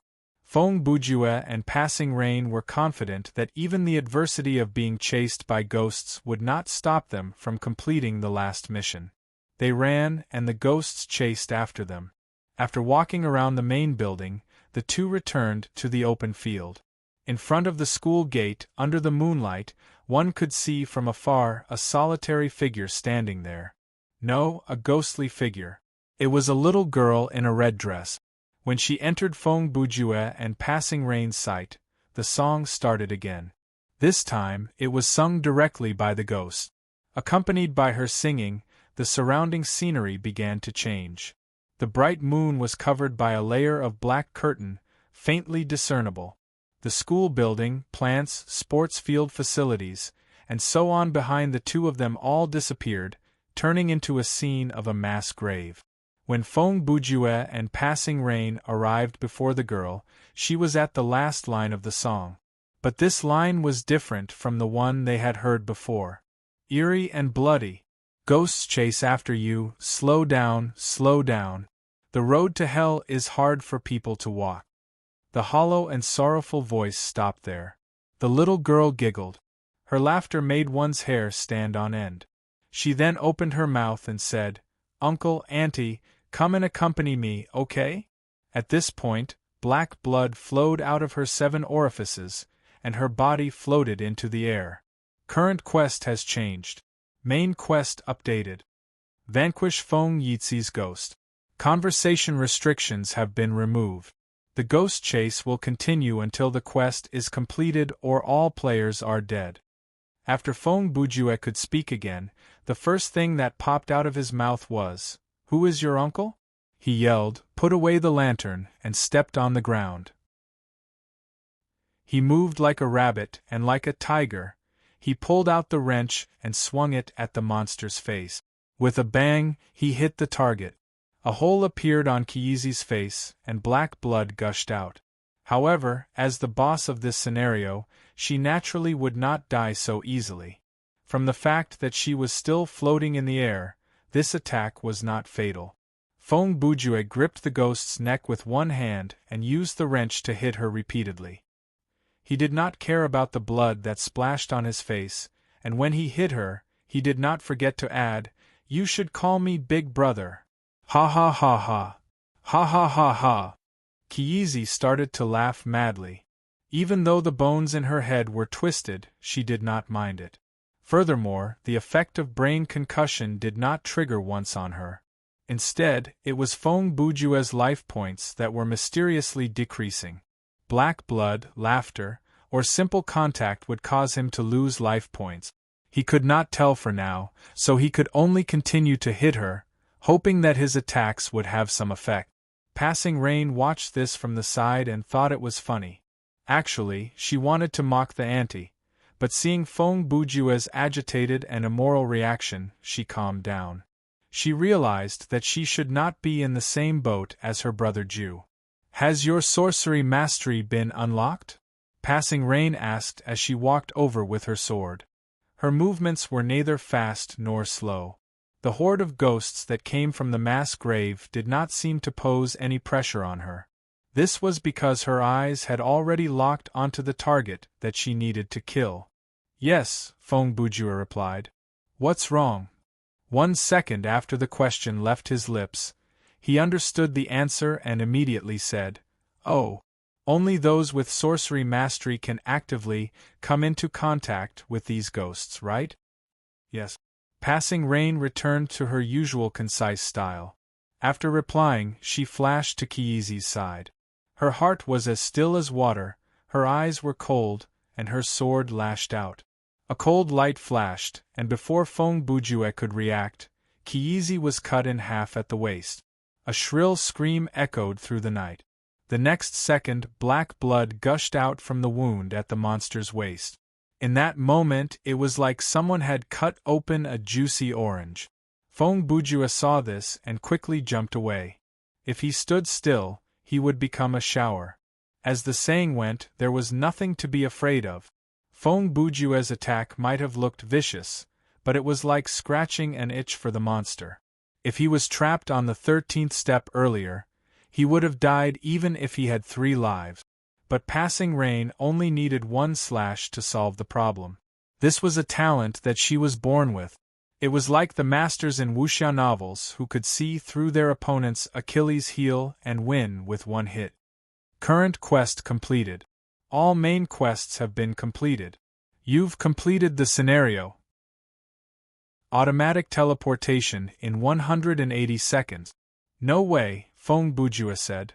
She's that good? Even though he knew Passing Rain was strong, this was the first time he had seen her kill a boss-level monster. He had seen her slay the chandelier at the House of Usher, but he was surprised that she could kill ghosts as well. "No, you're the good one," Passing Rain said.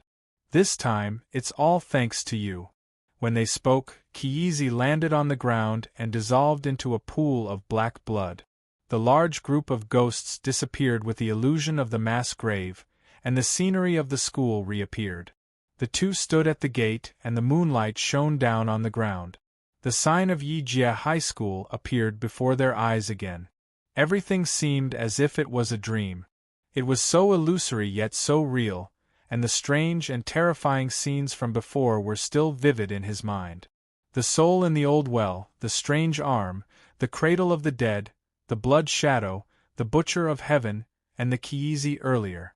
In terms of terror level, Feng Bujue's experience in this scenario was more than enough to scare someone as cowardly as Xiao Tan off his game. The question was whether Xiao Tan would be able to see the change in his terror points this time.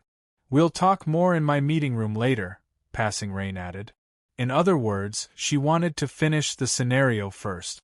"Okay, I'll add you to our party after the teleportation," Feng Bujue replied. After saying their goodbyes, they teleported away at almost the same time. About 1 minute later, a large shadow with a pig's head appeared at the school gate.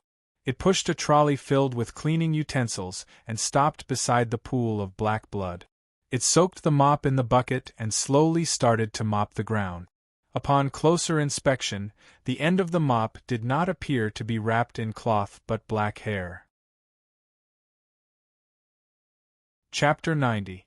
Before the teleportation, Feng Bujue did not forget to return the lantern to Passing Rain, so that item did not appear in the rating.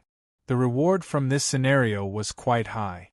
The virtual time spent was only 2.5 hours, but the EXP gained was close to Feng Bujue's previous anomaly scenario. As his level increased, so did the difficulty of the scenario. This variable, like time, could increase the EXP gain. But after one scenario, the number of items that Feng Bujue had on him dwindled. In other words, it was his attitude toward the game that caused this. If he was a professional player or a player with OCD, searching for items, equipment, side quests, and hidden quests would be the highest priority. In the scenario earlier, if this had been another player, they might not have saved their teammate. After all, he was not the responsible party, and during the call, the other party was only trapped and should still be some time away from death. If he hurried up the stairs and searched the 4 floors of the second education block, there was a high chance that he would find equipment or side quests. It was not that Feng Bujue did not consider that, but there were many things that he would not consider. As mentioned earlier, he would throw money away to buy an expensive gaming hub, but at the same time, he would be careful with his spending and pay for every meal for the next month. This was a very contradictory person. It appeared like he had the ability to think deeply before doing anything and make the most logical choice. But actually, he often did stupid or impulsive things. There were many things in the world that were useless even if you thought about them. For example, there was a classic question. If your wife and mother both fell into the river, who would you save first? If you wanted to give the correct answer, you should save the one who could not swim first and then save the other. That way, both of them would have a chance to survive. But then you would get an advanced question. What if neither of them could swim? I will now give you the correct answer. Find a passerby to help you, and then you will have a chance to save both of them. If you get another advanced question, what if you are the only one there? Then you can answer the woman who asked you the question, and we will die together. In short, humans were not machines or programs. Humans could not always make the right choice because for humans, there were many things that they could not tell right from wrong. In life, there are countless such choices that determine where we will go. There is no need to measure whether we have chosen the wrong path after the fact. Assumptions and regrets are meaningless, because those split-second decisions really decide who we are. Player Ru Yu Ruali has invited you to the meeting room. The system prompt soon rang. Fong Bujue clicked agree on the screen, then went to the elevator door and pressed the conference room button. This time, when the door opened, he entered like Rain's conference room. That being said, the meeting rooms all looked the same. There was no difference who went there. There were no space decorations or furniture items in the game at the moment. However, it was not clear if there would be any in the future. Passing Rain was already seated at the conference table. When she saw Fong Bujue enter, she said, "You can send me a party invite in the public space. Let me try." Fong Bujue also sat down at the table and told the other party, "Form a team." Passing Rain burst out laughing. "Use the menu." Fong Bujue smiled awkwardly and completed the party. "Thank you for the script earlier," Passing Rain said. Actually, I think it was mainly because of you. The part of the battle that you dealt with, I would not have been able to deal with it," Fong Bujue replied. Since Fong Bujue said that, she cut to the chase. "I invited you here because I have something to ask you." "I am not a professional player," Fong Bujue said immediately. "I did not mean to ask you that," Passing Rain said. Fong Bujue failed to act cool. He could only say, "Oh, why do you think I would ask if you are a professional player?" Passing Rain asked. Because I think you might be a professional player," Fong Bujue replied. "You came to me because you want to poach me to your studio. If I was a professional player, I would have been above level 20 by now." Passing Rain's words sounded arrogant, but they were very objective. "And I believe if you were a professional player, you would be higher than your current level after a closed beta." She paused. "I just want to ask about what you said last time. Are you really a novelist in real life?" Fong Bujue was startled. He did not expect this question. "Yes, how can I help you? What is your pen name?" Passing Rain wanted to hear Fong Bujue say it voluntarily. "My pen name is Bujue." "What about it?" Fong Bujue asked. Passing Rain suddenly sped up. "What is the scariest thing between a man and a woman?" "Angry, marriage certificate." Fong Bujue was confused why the man would suddenly ask that, but he knew the answer very well. What is Detective Baika's favorite advice to his prisoners? Do not bend down to pick up soap in prison. What is the name of the novel that you finished 2 years ago? The Internet of Murder is not a bad ending. In the time that cannot be returned, the female main character whispered into the main character's ear, she said, "I will wait for you in the future, remember me." Fong Bujue interrupted her. He gave a long sigh. "I've discussed this with the editor, and we decided to delete it. But you are the first reader to ask about this. What else do you want to know?" By then, Feng Bujue understood that the woman wanted to test whether he was the impostor Bujue or not. The questions she asked were all related to the plot of the novel and covered many works, including the stories that Feng Bujue had written when he was not famous. Obviously, these were questions that only a die-hard fan would ask. "There's no need for that," Passing Rain said. "I believe you." Feng Bujue smiled. "I say, Passing Rain, what?" "Actually, with my popularity, even if other people were to pretend to be a third-rate celebrity, they would not pretend to be me," Feng Bujue said. "But you seem to be my—" He wanted to say loyal fan.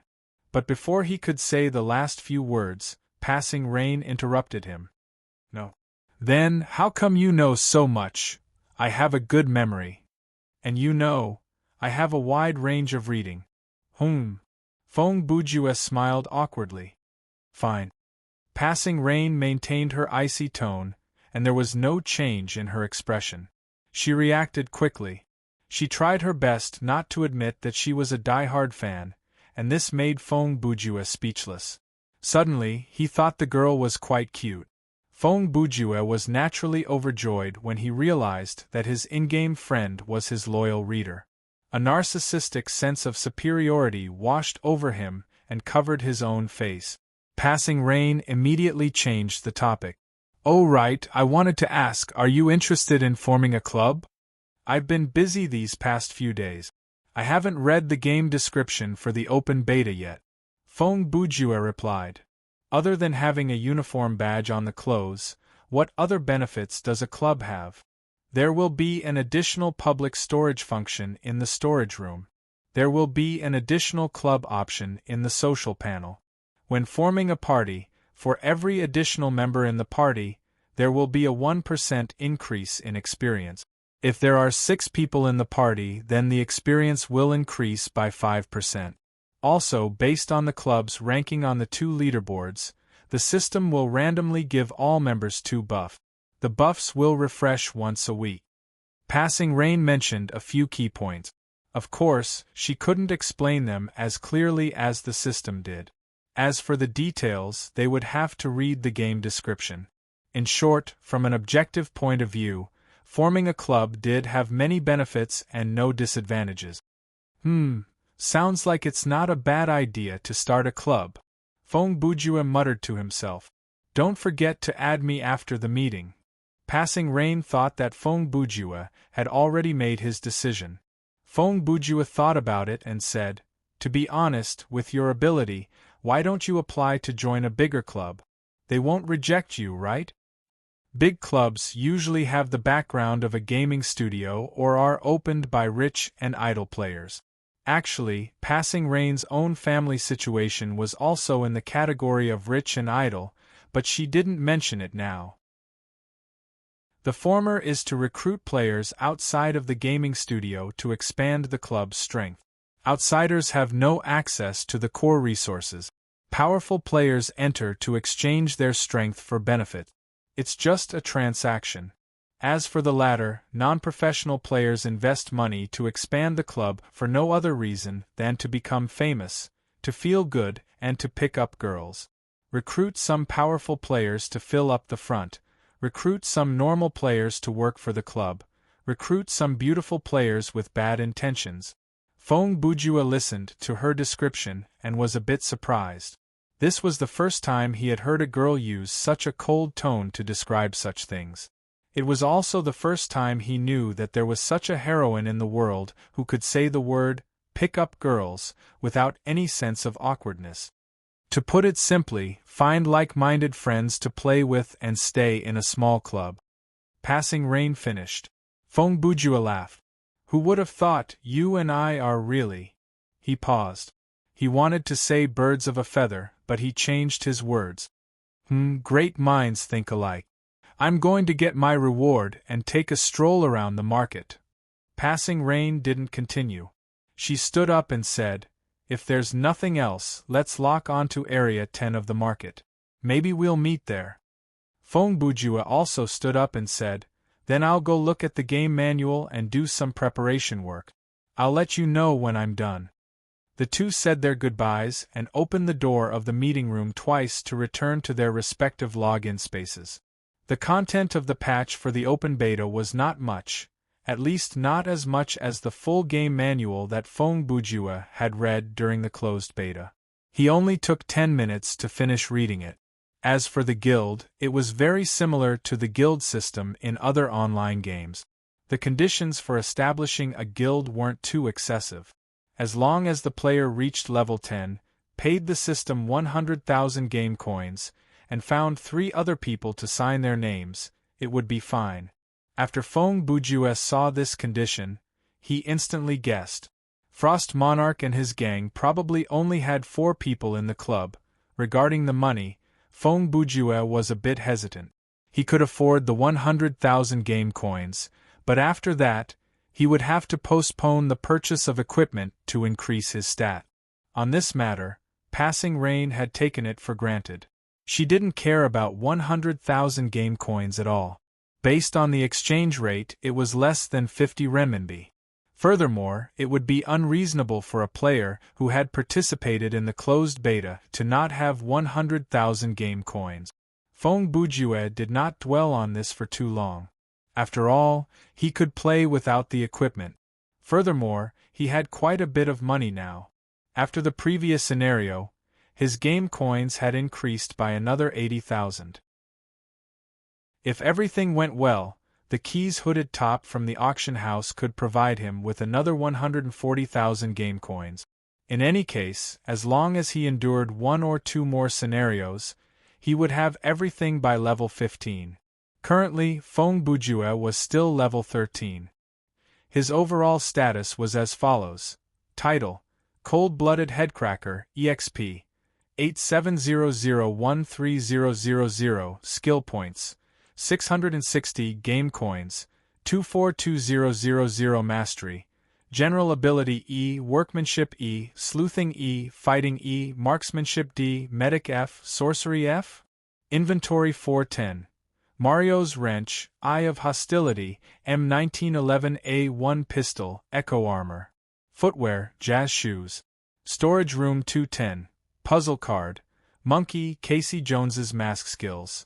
Hasty repair, Brat's lower whip kick concussion. Feng Bujue had seen the last mastery in the patch. It was called summoning. Summoning skills were very rare, and the cost to use was not fixed. Sometimes it would require the use of a specific item, and the item was random. For example, if the effect of a skill was to summon a horse, then the description of the skill would state the summoning conditions. When the player summoned the horse, they would have to sacrifice a spoon, a glass cup, a bucket of water, a petal, and so on. There were all kinds of possibilities, and anything was possible. The item required to summon the creature was all random. Even if the same creature was summoned, the sacrifice required by 2 players might be different. Other than the restriction of the sacrifice, there were many other limitations to summoning skills.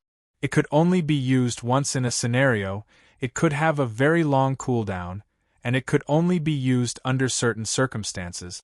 Currently, the discussion on the summoning mastery on the forums was still stuck at the fantasy stage. It appeared like no one had discovered it yet. Perhaps this was something that would only be discovered in the later stages of the game. After reading the patch, Feng Bujue still did not receive the mail, which meant that the item at the auction house had not been sold. He did not mind it that much and was not worried that the item would be returned to him.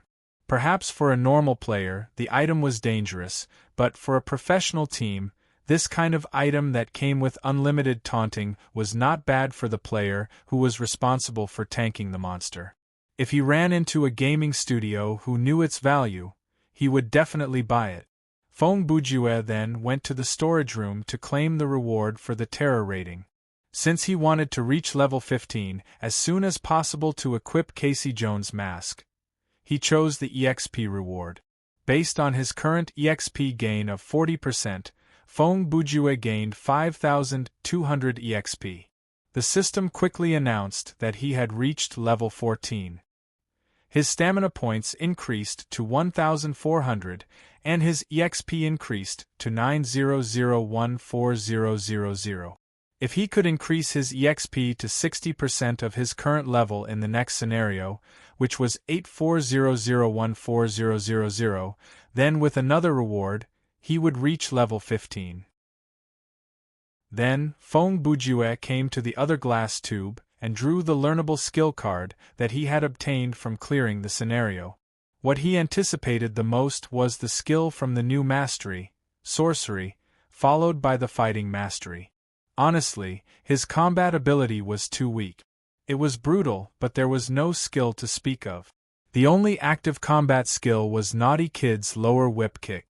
Even though he had no idea which two unlucky bastards would be tripped by the remaining two legs, with just that and his street style of smashing heads, it was obvious that he would not be able to deal with a real high-level battle. Spirit of the sky, spirit of the earth. Feng Bujue placed his palms together and raised them above his head. He waved his palms like he was reading a lottery. Standing before the glass tube, he looked at the skill card that was being generated and mumbled, "Brother Woody the Trickster, you have to bless me and help me draw a good skill. The best would be an earth-shattering chaos palm. Once I get it, I won't ask for anything else. If there is nothing good, at least give me something like Ghost Path, Broken Path, or Bound Path. It doesn't matter, even if the number is in the single digits." It was unclear whether Woody heard this atheist's prayer or not, but even if he did, it was useless. Demons did not give alms, they only made deals. Feng Bujue said those words half-jokingly. He picked up the skill card and looked at its description. Name: Body Enhancement Technique, Skill Card Property. Active Skill, Permanent Skill Type. Sorcery Effect. After activation, the player's physical ability will be greatly enhanced, strength and speed will be at least twice the original, but life points will continue to decrease. When the life points reach 1%, the skill will automatically stop. After the skill stops, there will be an interval of 30 seconds before it can be used again. When the life points are lower than 10%, it will not be activated. Consumption: decrease life points by 2% every 5 seconds. Learning requirement: Sorcery F. Remark. The basic spell of the Ghost Valley 7 chapters, Demon Slayer chapters. The Ghost Valley sect does not care about the state of mind and morals.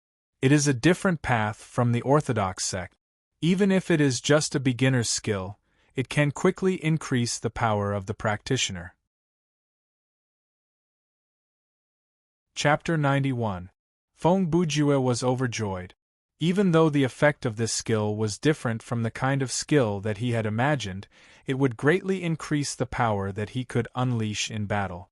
After he learned the skill and equipped it, another system announcement came. This is your sorcery value. The actual value can be seen. This value will be depleted when using sorcery skills. Sorcery value can only be recovered through resting or specific items in the scenario. The system store does not provide any sorcery potions. Current sorcery value, 140140. Following the system announcement, the game menu appeared before Feng Bujue's eyes. An arrow pointed to the top left corner of the interface. Under his stamina value, a new energy bar appeared. It was silver in color. I need to learn the skill before it can be activated? Feng Bujue mumbled. He had read about the new setting of sorcery value from the game's manual. He had been wondering why he could not see the new energy bar on the menu, but it would appear when he learned the skill. From this number, it looked like sorcery value was related to level as well. At level 14, it was 140. Compared to stamina points, this number was only 1/10. Of course, stamina points could be used in many ways. Walking, running, jumping, fighting, moving, basically any action would consume some of it. Sorcery value was only used for skills, so there was no need for a large number to represent it. After getting the extra EXP and skill card, Feng Bujue prepared to go through the scenario again. It was not even 5 p.m. in real life. If everything went well, His goal to reach level 15 would be completed before dinner. Even though there was no official announcement, based on the players' discussion on the forum, it could be confirmed that scenarios that were not in sleeping mode would rarely take too long to clear. Scenarios that required more than 8 hours of virtual time would only be encountered in sleeping mode. Feng Bujue planned to prepare dinner after clearing this scenario, so he did not waste any time. He returned to the login lobby and contacted Passing Rain through the screen. However, the other party was in the market and did not reply immediately. A notification popped up on the screen. Your friend is not replying. She might be outside the login lobby. Would you like to use text chat to contact her? Feng Bujue clicked yes and quickly typed, everything is ready. Contact me when you return to the login lobby. Only when all the players in the party were in their respective login spaces could the party leader choose to join the party. This was also stated in the game's instructions, so naturally, Feng Bujue knew about it. Passing Rain did not let him wait for long. She quickly returned to the login lobby and called Feng Bujue. After the call connected, Feng Bujue said, "How was it? Did you find anything?" "I didn't pay much attention to the auction house. I went to the system shop and bought a set of clothes.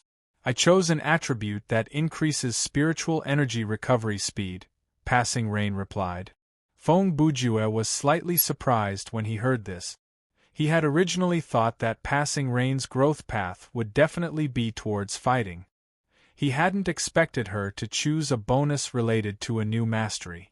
However, he then realized that the attributes of the clothes were random. Perhaps of the 3 bonuses that Passing Rain had drawn, this was the most cost-effective one.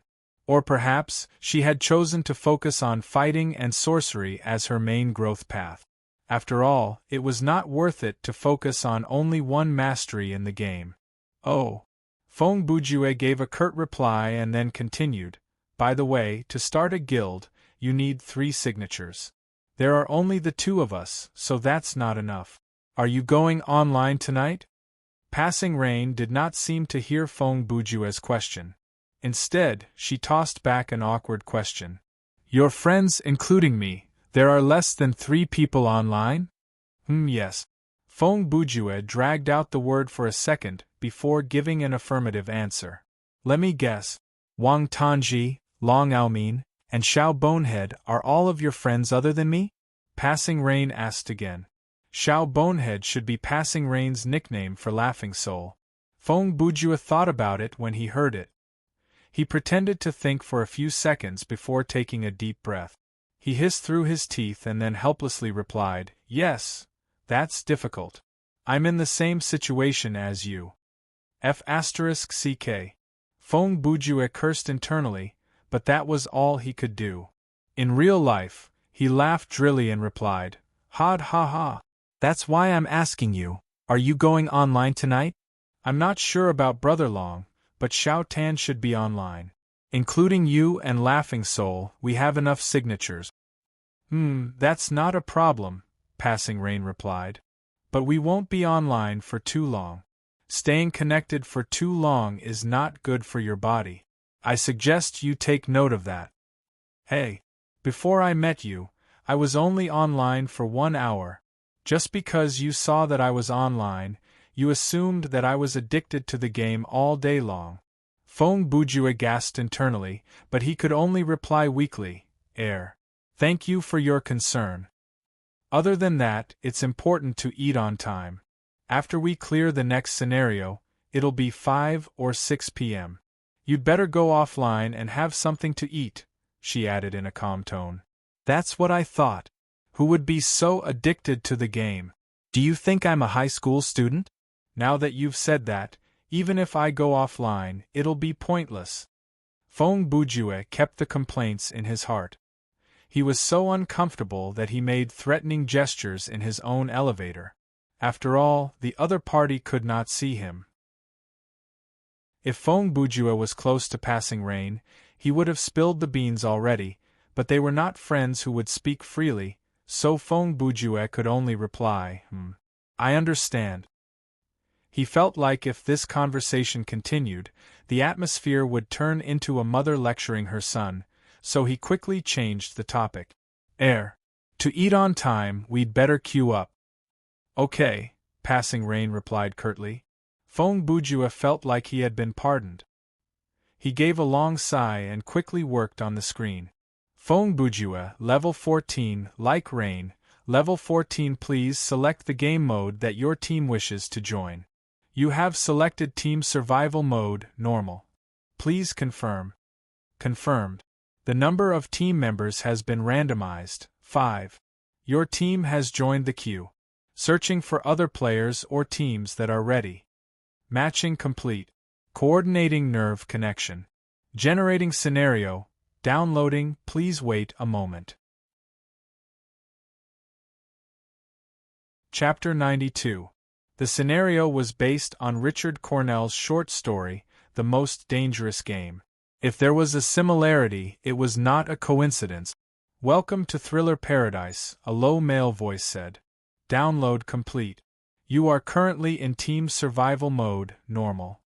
A scenario introduction is provided in this mode, and there is a chance to trigger hidden side missions and special world building. Reward for clearing the scenario. Gain 80% extra EXP from clearing the scenario. Playing the scenario introduction soon. The game will start after that. The introductory cinematic had started. The lighting in the picture was dim, and the camera was shaking. One could hear the sound of water and the engine, which meant that they were on a ship. The system audio arrived as expected. On a humid night in the tropics, the yacht you're on is enveloped in a thick and warm darkness. You are a top-class hunter.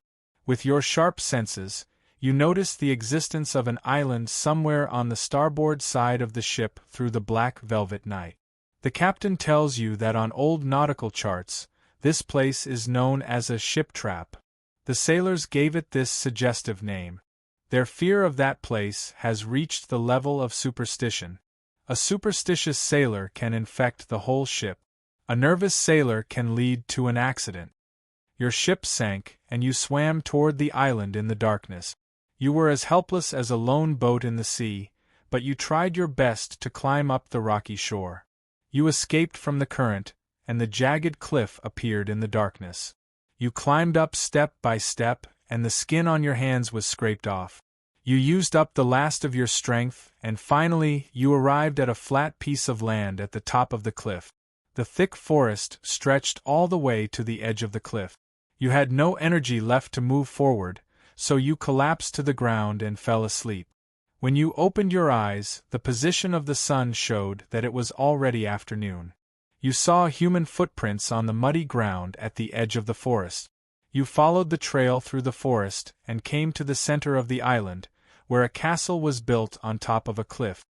At that moment, night fell on the surface of the sea and the forest.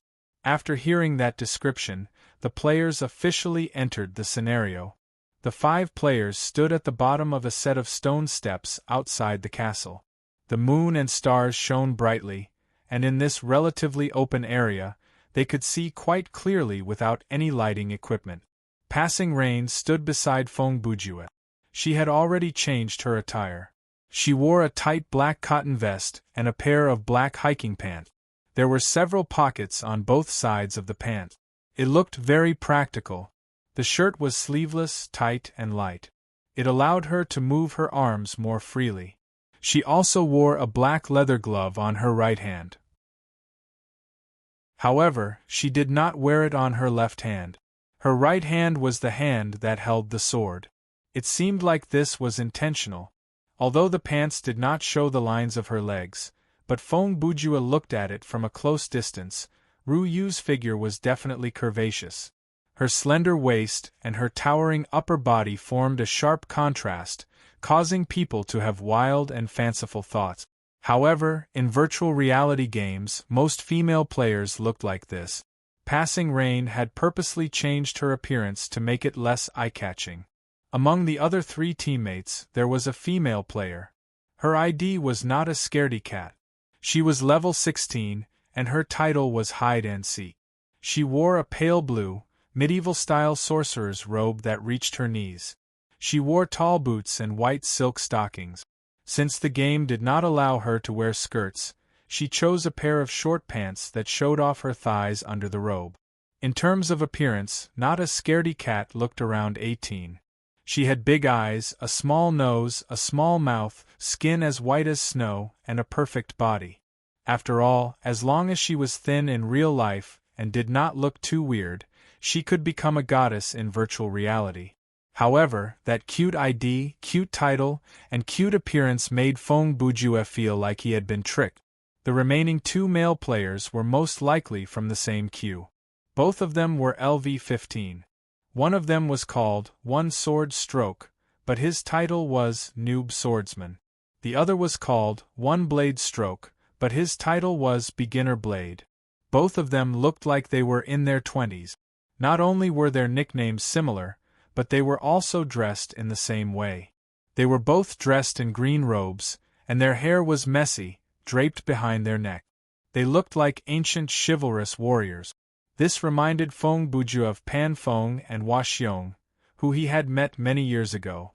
Their style was similar to the two before him. They had probably come up with their ultimate goal in the game when they were naming their characters. The most common tragedy that happened to this kind of player was if their growth deviated from their original goal. For example, after a period of gaming experience, they suddenly realized that they were more suited to a different field. In the end, they became a character with a marksmanship or medical mastery. Then, their IDs would be out of place. Among the five, Feng Bujue and Passing Rain were slightly lower in level, but their titles, Cold-Blooded Headcracker and Heartless Decapitator, were very eye-catching. Passing Rain was fine. With her murderous eyes, her aura that kept people at a distance, and her appearance that wasn't outstanding, strangers would immediately come to the conclusion that she must be an extremely ugly female loser in real life, so her fighting ability in the game was incomparably ferocious. But Feng Bujue did not look like he was very strong. When the other three saw him, they all thought, "This guy thinks he is handsome and does not change his appearance, but he does not even change his hairstyle in the game. Even though he is level 10, he did not buy one or two cheap clothes to increase his stat. His appearance is ordinary, his body looks thin, and his ID is weird. This guy looks so casual, but he has a seemingly strong ID. Could it be that this guy is hiding his strength? Or is he a pervert in real life?" The five greeted each other as they observed each other, trying to gauge each other's strength. After a few exchanges, not a scaredy cat widened her eyes. She pointed at the badges on One Blade and One Sword's arms and said, "Wow! So, you guys are members of that famous Jianghu guild?" "Haha, that's right. Actually, it's not that big of a deal," One Sword replied, but the word "big of a deal" was written all over his face. Feng Bujue glanced at their badges. It was the symbol of a white cloud, and the word Jianghu was written on it. This should be a guild that was similar to a gaming studio. Feng Bujue remembered very clearly that on the overall strength and fighting ability ranking, Jianghu was ranked 17th in terms of overall strength, and 11th in terms of fighting ability. However, Feng Bujue believed that these two were probably not professional players from the gaming studio but normal players that the guild had recruited to expand its size. If they were internal members of the gaming studio, they would not be as low as level 15. And if they were members of the gaming studio who had just entered the game during the open beta, with the experience and the supportive equipment, their titles would not have been so useless. However, it was not a scaredy cat, who had the title of Hide and Seek, who raised Feng Bujue's suspicion. Jianghu was ranked outside the top 10 on both the guild rankings. Normally, when a player looked at these rankings, it would be impressive if they could remember the top 5 or 6. Most people would only remember the top 3. Therefore, there were 3 explanations for her action. First, she was a professional gamer. Second, she was a pro gamer with a good memory. Third, she did not know that World of Martial Arts was on those 2 leaderboards. 1 minute ago, she had not even heard of World of Martial Arts, but when she saw the guild badges of the two players, she pretended to admire them and said something as ambiguous as "very famous." These thoughts flashed across Feng Bujue's mind. Combined with the title of hide and seek, Feng Bujue only needed 3 seconds to come to a conclusion. He immediately leaned close to Passing Rain and whispered into her ear, "If there's a chance, we'll split up from the 3 of them. We have to avoid that not a scaredy cat." Passing Rain glanced at Feng Bujue. She did not ask why but chose to trust him unconditionally. "Okay," she answered softly. When the two spoke, their expressions were natural. Even their lips did not move, so the other 3 did not notice them at all. In the next few minutes, Not a Scaredy Cat looked at the 2 guild members with admiration and said many nice things. One Sword and One Blade soon felt like they were on cloud 9. Actually, they had just joined the guild that morning, and they were not internal members of Jiang Hu. They were just 2 of the many small characters at the bottom of the guild. But after being praised by the beauty, the 2's confidence really rose. They thought, it's one thing to compare with the big bosses of the guild, because they're all professionals, but compared to this other male compatriot, that Feng Bujue, I'm still quite strong. He can't even afford a single outfit. Just how poor is he? No wonder no guild wants him. Human mentality was so subtle. In small to medium-sized groups, especially in front of attractive members of the opposite sex, humans would always instinctively look for an individual who was weaker than them in some or all aspects. They would compare with them in their hearts, looking for something that seemed to give them a sense of superiority. In fact, it was just a sense of security that played the role of self-comfort. It was like telling themselves, "At least I'm not the worst." Several minutes later, an NPC appeared to announce that it was time for the players to prepare. Next, the plot was about to begin. With a dry creaking sound, the castle door was opened. A ray of light shone through the door, and it was very bright. A tall man walked out slowly with a revolver in his hand. The man was large and muscular, and his beard reached his waist. He had a striking appearance and left a deep impression on the others. Combined with the fact that he was holding a weapon, this made the group wary. Chapter 93. Not a Scaredy Cat quickly hid behind One Blade and One Sword, pretending to be shocked.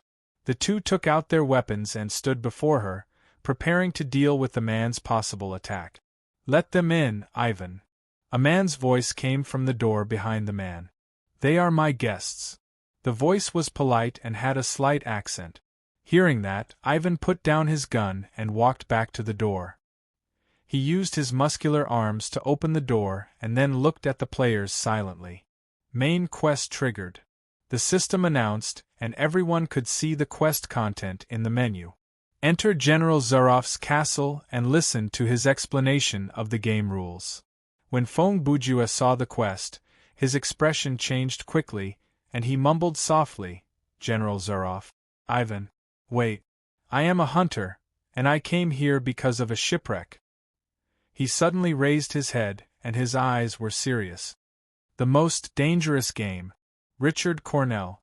In the attic of his memory, the content related to this story appeared instantly. When his inspiration ran dry, Feng Bujue would often read some short stories to relax. At the same time, he collected material, so he was quite familiar with the content of these novels. If he was not mistaken, this scenario was a game of hunter, and Feng Bujue knew very well that the players would play the role of the prey. After a moment's hesitation, One Blade and One Sword turned back to ask for Feng Bujue and Passing Rain's opinion. After all, if there was a good thing, everyone would fight for it. But if there was danger, it was best to have someone else do it for them. If they could not do it, they would ask for the other's opinion first. That way, if something happened, they could push part of the responsibility onto others. Feng Bujue shrugged, sighed, and walked to the front. As he walked, he said, "Just follow the quest's instructions." Ivan stood at the door like a ferocious giant statue, full of deterrence. However, Feng Bujue did not even take out his weapon. He walked past him like there was no one there, and entered the castle. Passing Rain followed closely behind. She had already caught up with Feng Bujue when he stepped forward, and was the second to enter the castle. The remaining three looked at each other, but it was still one blade who reacted first. He cleared his throat and said, "Well, let's go." One sword took advantage of the situation and said, "That's right. If they are in any danger, we can help them." Not a scaredy cat nodded and followed behind the two. The three of them entered the castle gate one after another. Ivan, who was standing at the entrance, used a condescending and vigilant gaze to monitor every player that passed by him, and only after all five of them had entered the castle did he silently close the door. Inside the gate was a spacious hall with bright lights. The marble steps leading to the second floor were wide, and a well-built man in a tuxedo stood erect, watching his 5 guests. General Zarev was already past his middle age. He was tall and handsome. His hair was white, but his eyebrows and beard were still black. His eyes were also black and bright. Other than his distinctive facial features, there was something unique about his face. It was the presence of someone who was used to giving orders. "I am very happy and honored to welcome all of you excellent hunters to my home," he said with a slight bow. "I am General Zarev." He introduced himself and made a gesture. When Ivan saw Zarev's gesture, he put away his gun, saluted, and stood at the corner of the stairs. "Please forgive my subordinate's rudeness, gentlemen, and of course, ladies." Zarev's unique tone made his every word sound like he had thought through every word carefully. Ivan is a simple man, but he is a bit barbaric. He is unbelievably strong, but unfortunately, he is mute. God has given him some things and taken away some things. When he said that, his expression was interesting. "He looks like a Cossack," Feng Bujue commented. Of course, he knew that. "That's right, my friend," Zarev replied. He smiled and squeezed out the words through his sharp teeth and bright red lips. "Me too." He made another gesture, and Ivan quickly walked over and stood in front of the general. Zarev said a few words to him, but only his lips moved. No sound came out. After Ivan received his orders, he left the hall and disappeared. Zarev then said to the crowd, "Everyone, please follow me." As he spoke, he walked down the stairs and led the crowd to a corridor. A few minutes later, they came to a large, medieval-style study. The floor was covered with a gray carpet, and the furniture and bookcases were heavy. In addition to a large number of books, there were many animal specimens, such as deer heads, zebra skins, and so on. There was even a standing grizzly bear. I have read all the books about hunting in English, French, and Russian. There is no other pleasure in my life except hunting. Zarev walked slowly in front of his collection, as if he was showing off.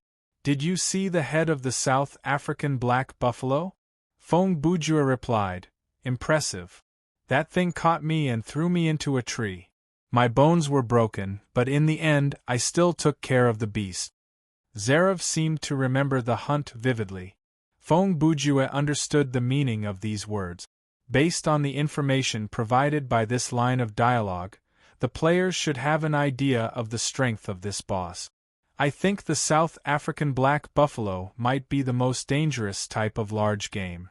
Feng Bujue tried to match the words with Zarev based on the content of the novel in his memory so that he could get to the point as soon as possible.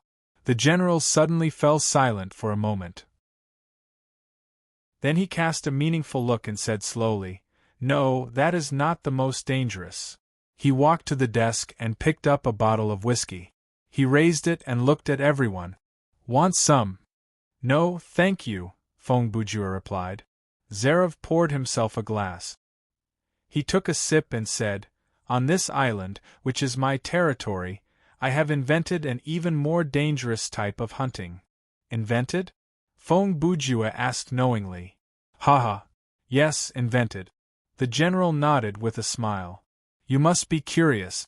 How did you invent hunting?" He paused. "Of course, I am not God. I cannot create a dangerous animal out of thin air. However, I have discovered a species that has existed for a long time, but no one has ever hunted it before.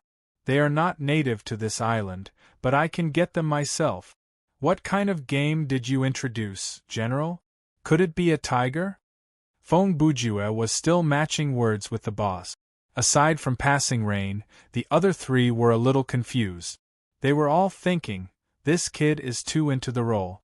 Does he really think he's the hunter in the script? Why is he wasting so much time with an NPC? Zerov grinned. No, I'm tired of tigers. I've had enough of them. Hunting tigers have lost their appeal to me. Those animals can no longer make my hands tremble, not even for a second.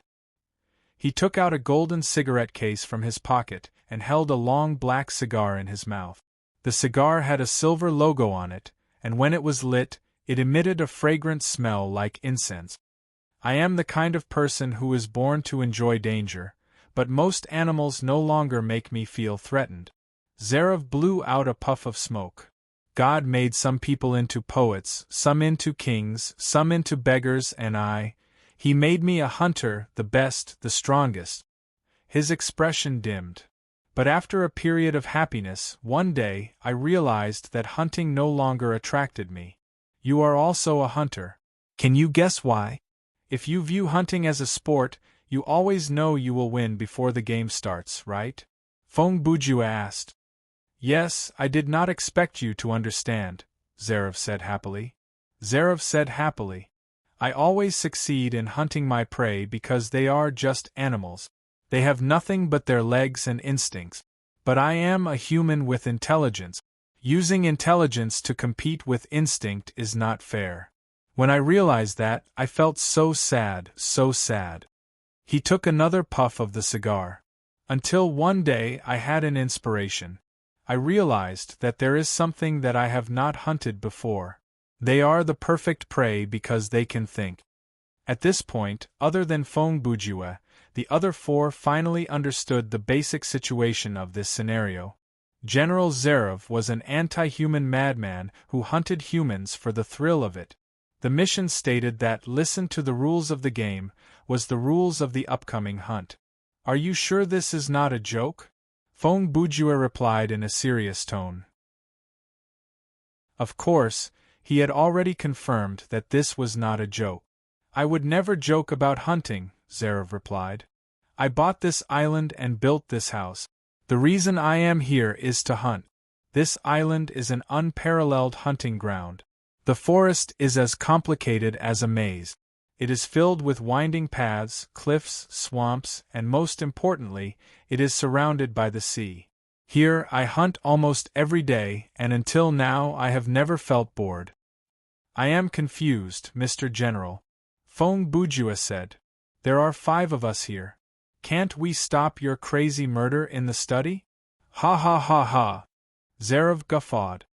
Murder? No, no, no. This is a game of wits, a game between the hunter and the prey. His eyes scanned the 5 players. As for the situation that you mentioned. He raised his arm and made a gesture. Ivan appeared out of nowhere with a tray in his hands. He served the general a cup of aromatic Turkish coffee. He placed the coffee down and stood beside Zerov like an iron tower. His eyes were like torches as he stared at the players present. Once, a group of Spanish sailors came to this island. I invited them to join me in my hunt, but they refused and showed obvious hostility, Zerov said calmly. Ivan tore them into pieces by himself and fed them to the animals on the island. Hearing this, Fong Bujue's expression changed. He did not remember reading the novel that described other wild carnivores on the island. Excuse me. What kind of animals? Ha ha. Zerov smiled coldly.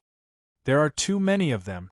Pythons, coyotes, Bengal tigers, and so on.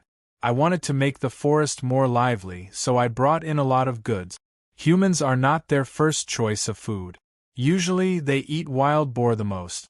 Of course, it is a live wild boar. They have to hunt each wild boar by themselves. This is the only way the animals can maintain their wild nature. Zarev paused for 2 seconds. His smile widened as he said to Feng Bujue, "You don't look too good, my friend." Because I want to hear more about wrens or parrots, and not all kinds of wild beasts, Feng Bujue replied. Ha ha ha.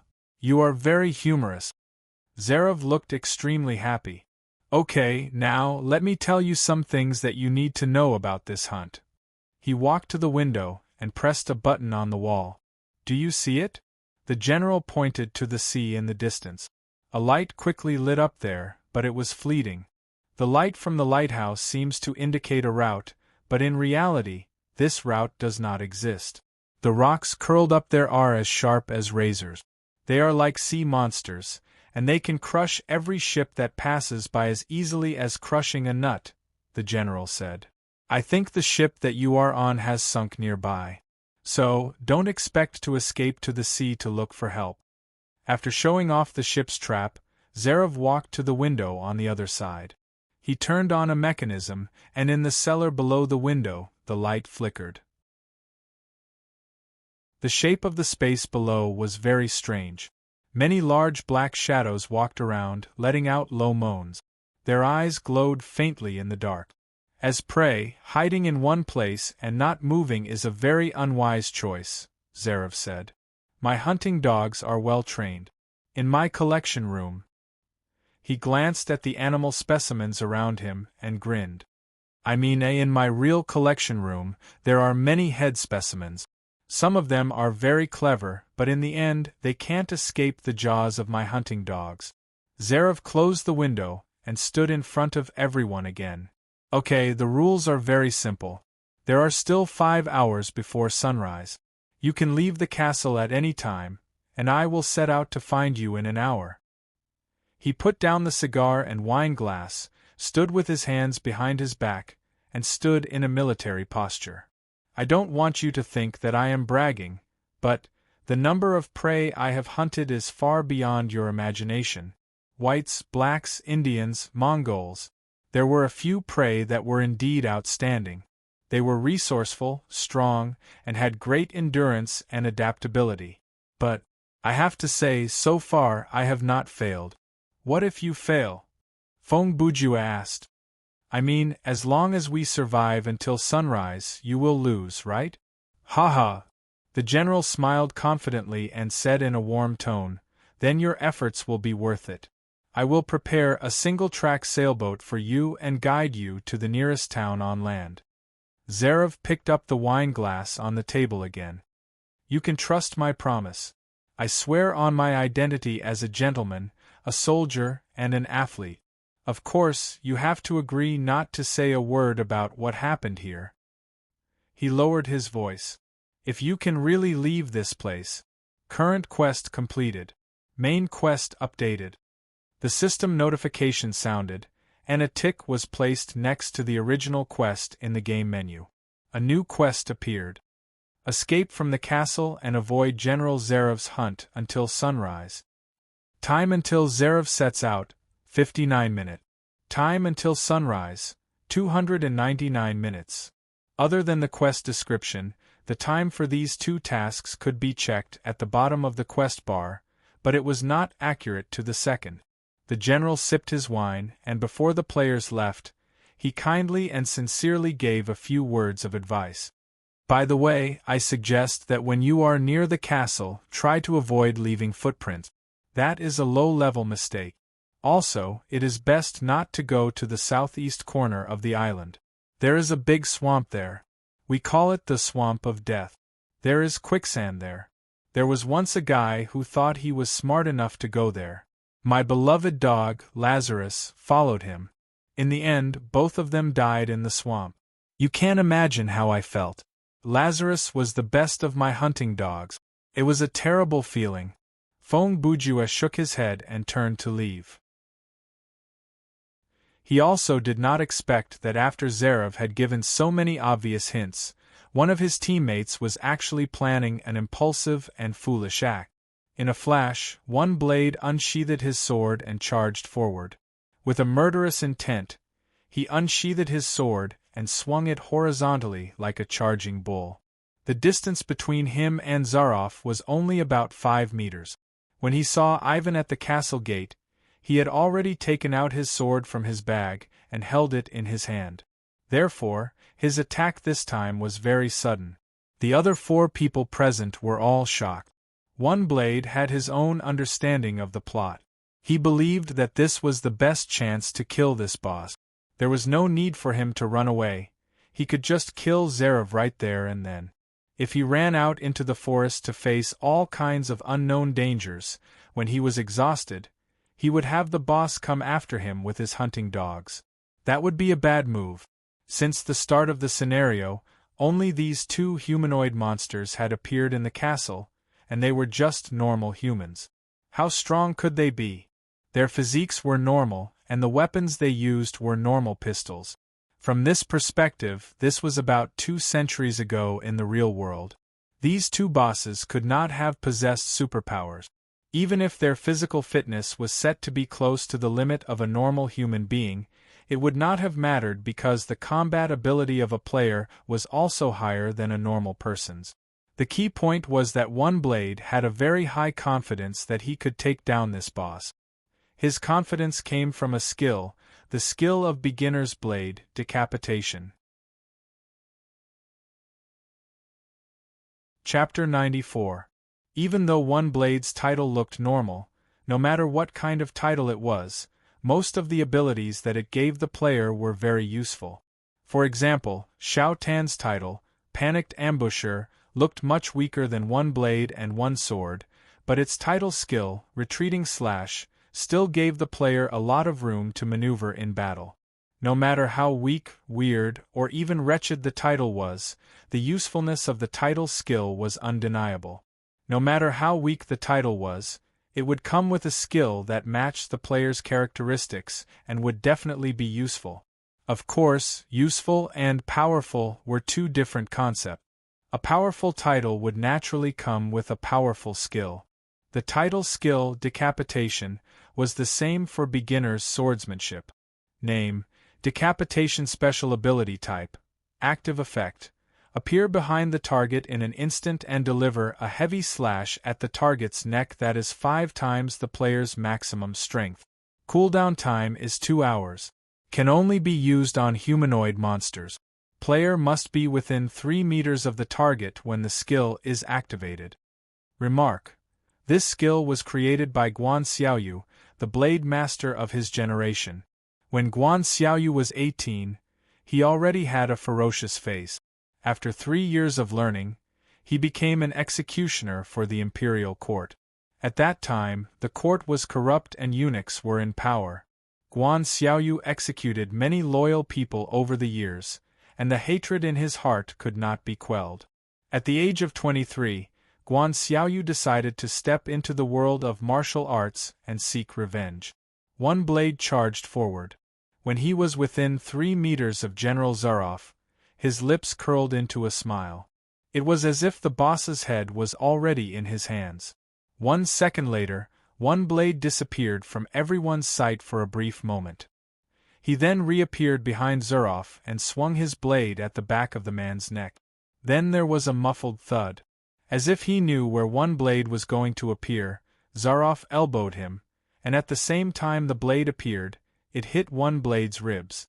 Before the blade in One Blade's hand could touch Zaroff's skin, he was sent flying by the boss. He slammed into the wall and coughed out a mouthful of blood. Idao's eyes were wide open. The shock and pain caused him to lose the ability to move. The impact of the attack just now was abnormally huge, causing One Blade's internal organs to be severely injured. Although there were no wounds on his body, almost all the ribs on his left side were broken. The displaced broken bones caused serious internal bleeding, which added the bleeding effect. One Slash's life points dropped to 5%, and it was still dropping. It was too late for the others to save him because Zaroff stood between them and said in an unquestionable and cold tone, "Look at your friend. What kind of rude and reckless behavior has he committed?" He did not even look at One Blade who was sitting on the ground. He knew very well that this player would not be able to stand up again. If he wasn't so weak, perhaps I would have saved him, healed his wounds, given him the best food, sufficient rest, and exercise, so that he would have a chance to participate in my hunting again. It's a pity. Zarov made a gesture. Ivan saw the general's order and immediately walked to stand before One Blade. He pulled out his revolver and aimed at the spot between his target's brows. Save! One Blade found it difficult to speak. He only managed to utter one word before his head was blown up, and his body dissolved into white light and disappeared. Team member, One Blade dead. Everything happened so fast. One Blade's impulsive action made it so that the other four could not help him even if they wanted to. From Feng Bujue's perspective, his action was no different from suicide. Feng Bujue knew very well that at the beginning of the scenario, any action that attempted to clear the scenario using the simplest and most direct method would not succeed. Unless this person had the aura of a protagonist and the aura of a domineering king, otherwise, taking risks with a fluke mentality would undoubtedly lead to one's own destruction. Seeing his friend die in an instant, One Blade's face blanched. Actually, he had the same thought as One Blade. He thought that these two bosses were not that strong. Compared to the monsters that he had encountered in the previous scenario, these two who looked no different from normal humans were more like ambassadors of goodwill. Ivan looked slightly scarier, and General Zarov was nothing to be afraid of. However, One Blade did not have a skill like decapitation, so he did not go for the kill directly. Initially, he wanted to discuss with One Blade so that the two of them could attack together, but One Blade wanted to make a name for himself. With the support of his title skill, he suddenly charged forward. What was even more unexpected was that this boss was actually able to interrupt a skill, interrupting the effect of a high-speed skill before it could even be used. Furthermore, it almost instantly killed one sword with a single attack. Feng Bujue sighed helplessly, but he quickly came up with a plan. He wanted to use One Blade's death to gain more information. That's right, General. My friend is reckless, but if it was me.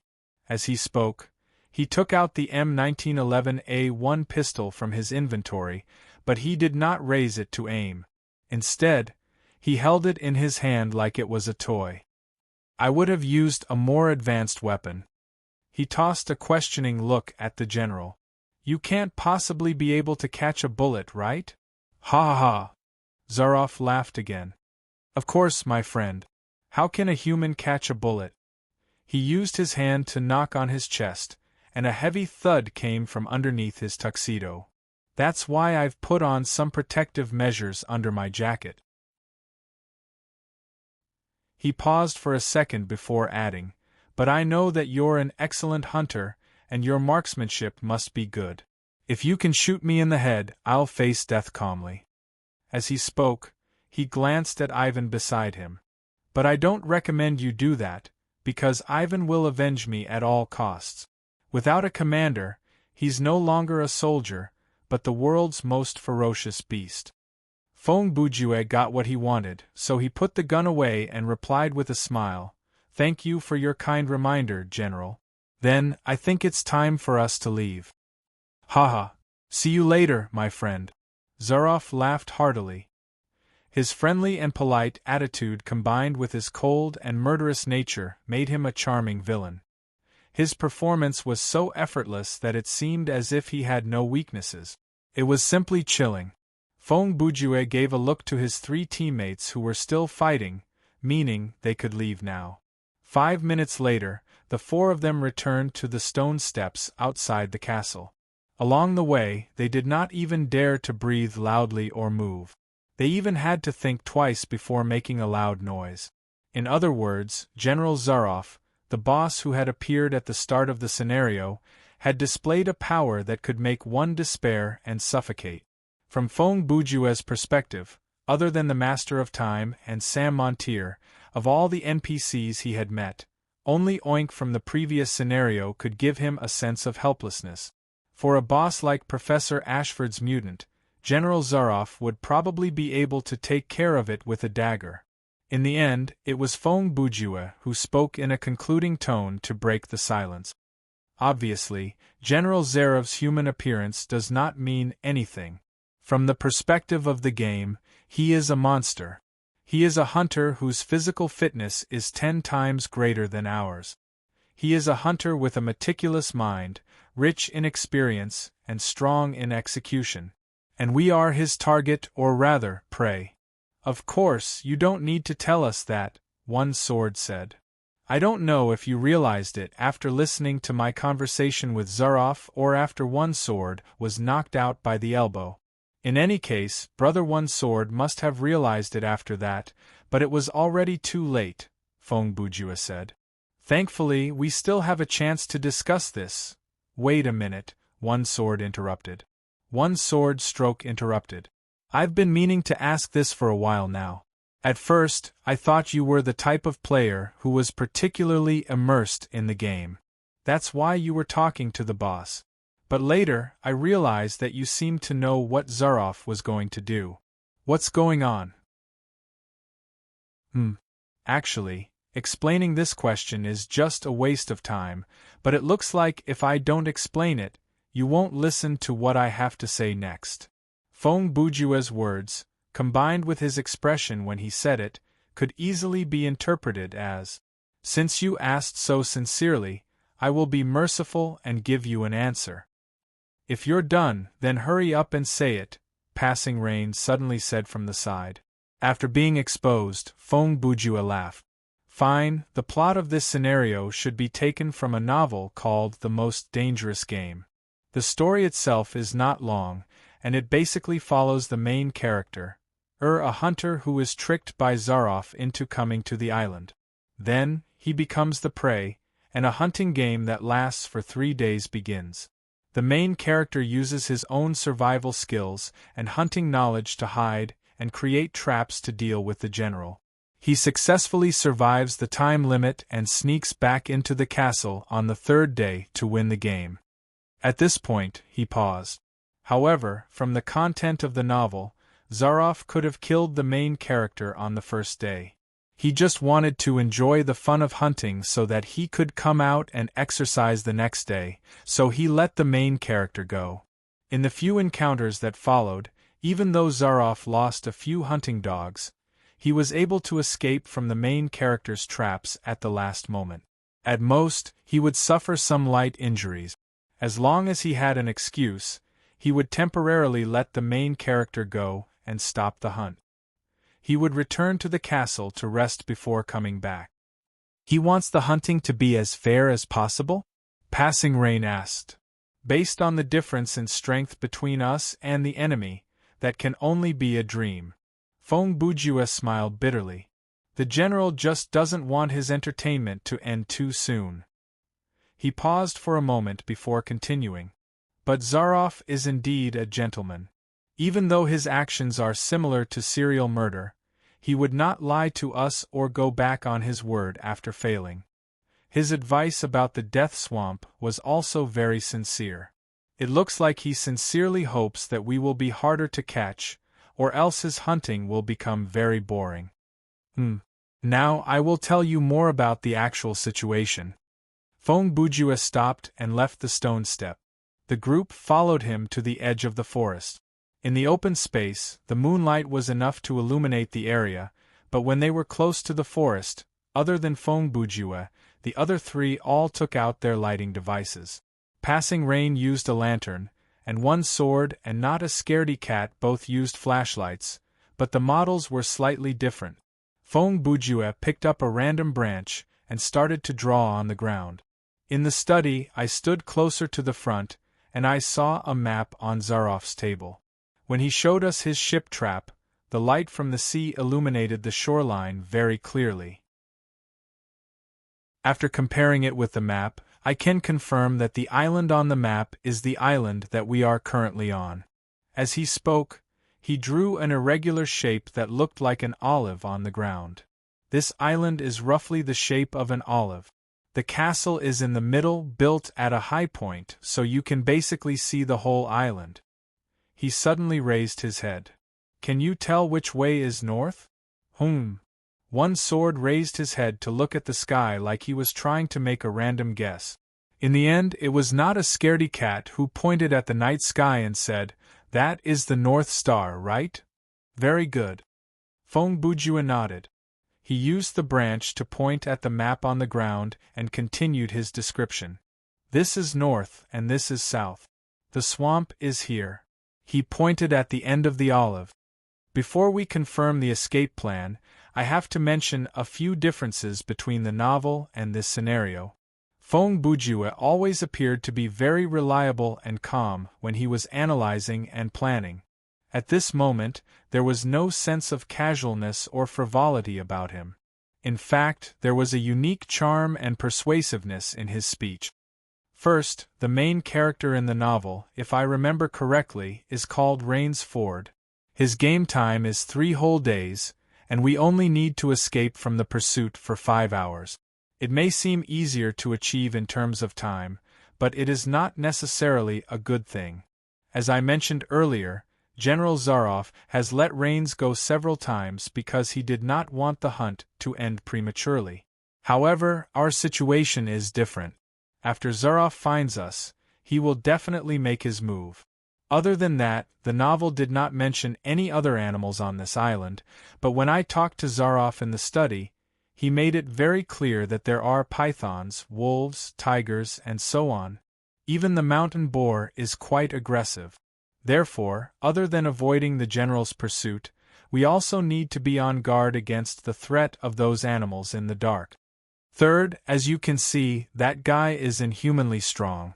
Although he was also described as strong in the novel, it was only a thriller based on a realistic setting, not a science fiction or superpower story. But this General Zaroff that we are going to face can kill with one elbow. He is the kind of tactical boss that cannot be faced head-on. Just from the content of the main mission, we can see that the main goal of the scenario is to successfully escape from his pursuit. One sword interrupted, but when you took out the gun earlier, didn't Zaroff also say that he would die if he was hit in the head? If I had the gun, at that distance I would have shot him already. At such a close distance, the chance of hitting is very high. If you did that, you and all of us would be dead. Feng Bujue shook his head and said, "When I took out the gun, it was to see Zaroff's reaction to this thing and to get some useful information from him." He lifted his head, and his expression was non-committal.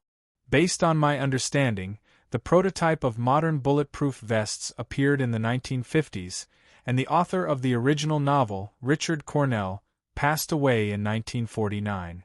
Even so, Zaroff very calmly stated that he was wearing something similar to a bulletproof vest and did not think much of the M1911A1 pistol that I was holding. So it's obvious that the words he said at that time were the system's direct hint to us through the mouth of this boss. Trying to kill Zaroff with firearms is not going to work. Passing Rain was the first to react, and she was the first to jump in. Feng Bujue snapped his fingers. Correct. His eyes scanned one sword and not a scaredy cat's faces. The system generates the scenario based on the player's actual situation. I believe, of the 4 of us here, including one sword, who has already been defeated, none of us is a marksmanship specialist. In fact, we don't even have a marksmanship weapon. Naturally, he was spot on. Of the 4 of them, only he had a pistol, and it only had 4 bullets. At the same time, he was the one with the highest marksmanship mastery among them. Actually, the last few words that I got from Zaroff, from the perspective of the game, are, if we insist on using a gun to kill him, it is pointless to shoot his body, we have to shoot his head. Normally speaking, there are only 2 situations that we can do that. The first is, like you said, to ambush him from the distance. The second is, at some point later, in the dark, with our horrible mastery level, we have to try our luck and hit that incredibly alert Cossack. Obviously, the first situation is more reliable, but even if we succeed, it will be pointless. Because next, as the general had said, that mute Ivan would transform into a berserk state. I believe he will immediately replace Zuroff as the boss and start a mad pursuit of us. Then, the setting of this scenario will no longer be similar to the real world. I wouldn't be surprised if that Ivan turns into the Hulk after he goes berserk. Once that happens, we won't even be able to leave the castle alive. Phew! Feng Bujue gave a long sigh. In any case, the theme of this scenario can be summed up in one word: run. Then what are we waiting for? Hurry up! Before one sword finished, Feng Bujue waved his hand to stop him and said, I'm about to tell you how to run. How? One sword asked. Split up, Feng Bujue answered. Why? Not a scaredy cat was nervous. Before Feng Bujue could answer, something happened that disrupted his whole plan. Like Rain's body suddenly dissolved into white light, and the system announcement said, Team member, Like Rain disconnected. Chapter 95. Passing Rain sat up in the gaming hub and looked at the middle-aged woman in an apron. She sighed. Mom, it's one thing for you to come into my room, but why did you pull out the power?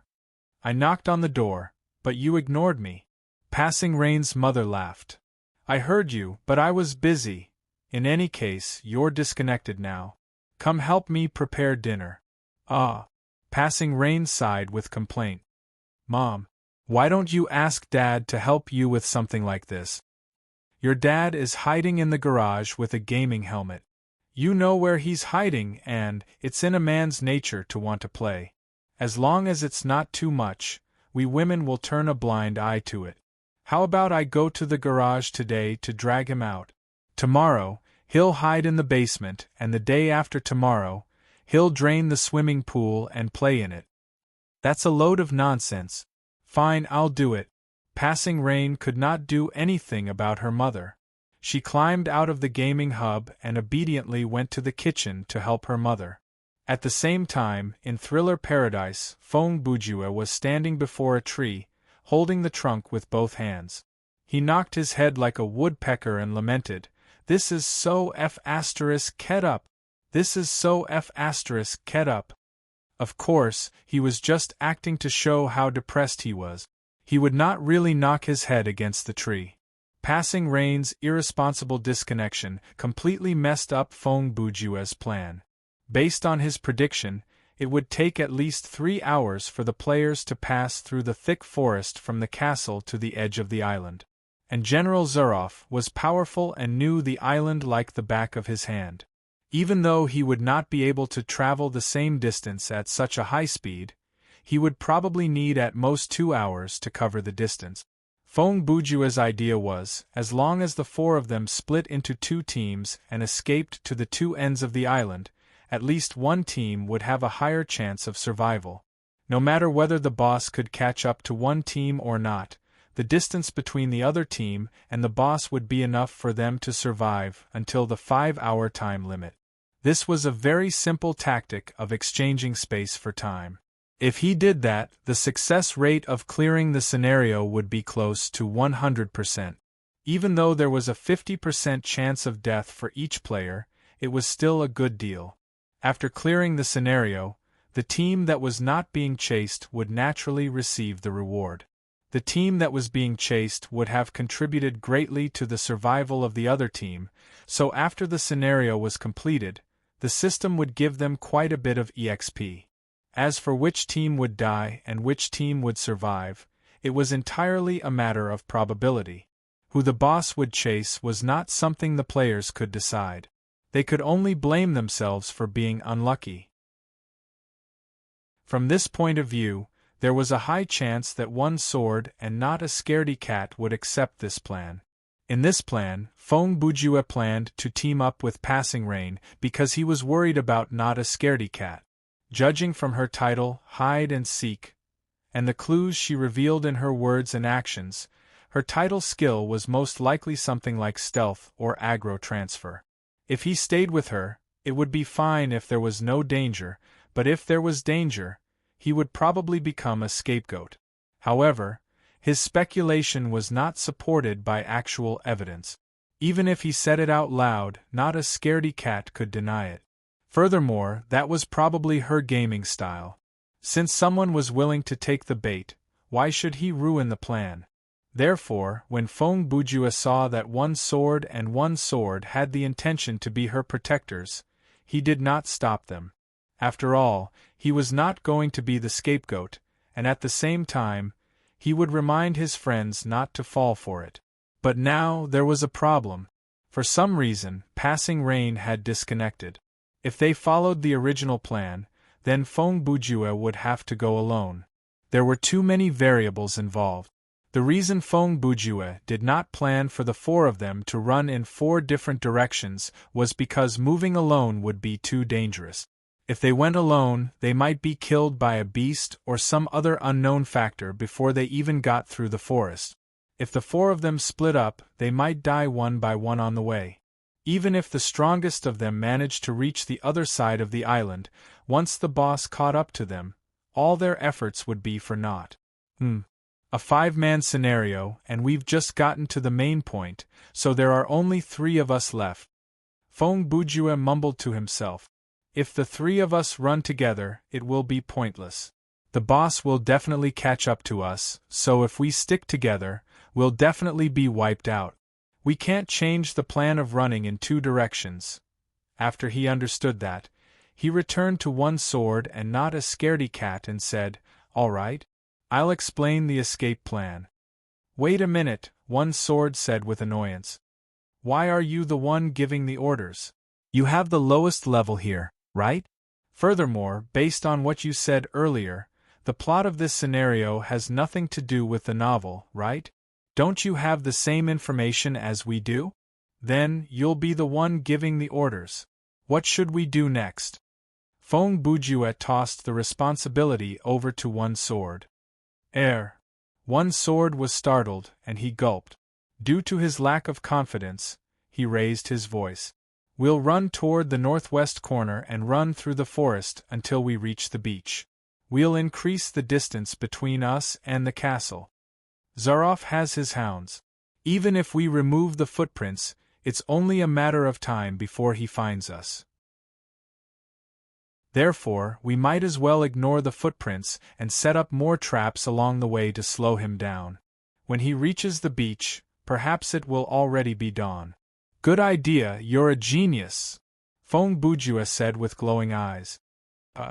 Haha, you flatter me." One sword did not hear the mockery in Feng Bujue's words. Not a scaredy cat looked at him with a strange gaze like she wanted to remind him of something, but to maintain the image of a weakling, she held herself back. "But I don't think there's a need to set up traps," Feng Bujue said. "Huh? Why is that?" One sword asked. "Are you familiar with forest traps? How many do you know how to make?" Feng Bujue asked. One sword then realized that his understanding of traps was still at the level of digging a hole and covering it with leaves. He did not even know how to make the simplest rope. Basically, forest traps can be split into 2 types: hunting traps and combat trap. Feng Bujue explained. Their main function is to capture and kill. Other than that, some of the traps require people to be nearby to operate them. I personally think that First Blood and Predator are very accurate in their interpretation of the power and role of traps, but they are also a little idealistic. In fact, most traps are not reliable, and it is very time-consuming to set them up. He tilted his head to the side and scratched his head. Even if we know how to set up some traps in a short amount of time, don't forget, there are many other animals in this forest. Even if we set up a trap, there is no guarantee that Zaroff and his hunting dog will be the first to step on it. So, that will only be a waste of time. One sword's expression darkened. Once someone pointed out the flaw in his plan so quickly and directly, anyone would be a little angry out of humiliation. Of course, this kind of flaw is only a small flaw. Feng Bujue's tone changed. Other than that, your plan is perfect. Is that so? This time, one sword did not dare answer. He was afraid that he would be mocked again. Of course, the 2 of you should head northwest. Be careful. We'll part ways here. Feng Bujue waved his hand and turned to walk up the stone steps of the castle. Hey! What are you doing? One sword gasped. You're going back? Feng Bujue did not answer the question but said, if the three of us move together and Zuroff catches up to us, then we'll definitely be wiped out. But if we split up, with you guys going to the northwest and me going to the southeast, then at least one of us will survive. Not a scaredy cat asked, but why are you going back to the castle now? Oh, I don't have any lighting equipment. I'll go ask the general if he can give me a torch or something. After Feng Bujue answered, he walked up the stairs and returned to the castle occupied by the boss.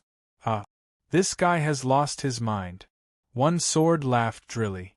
Humph. No wonder his name is Feng Bujue. Not a scaredy cat looked at Feng Bujue's back with contemplation in her eyes. Let's go. Just ignore him, one sword said. Not a scaredy cat instantly reverted to her naive self and replied, okay. Big brother one sword, you have to protect me. Haha, leave it to me. One sword patted his chest with confidence. He took out his sword, raised his flashlight, and led Not a scaredy cat into the forest. At the northwest corner of the island deep inside the forest. In the darkness, there was a soft, rustling sound. A shadow was wiggling on the ground. It moved around the tree trunk and slithered among the pebbles. Pythons were the most lethal predators in the forest, one of the creatures at the top of the food chain. On this island there was a large, evil, and cold-blooded creature. Its body was more than 10 meters long.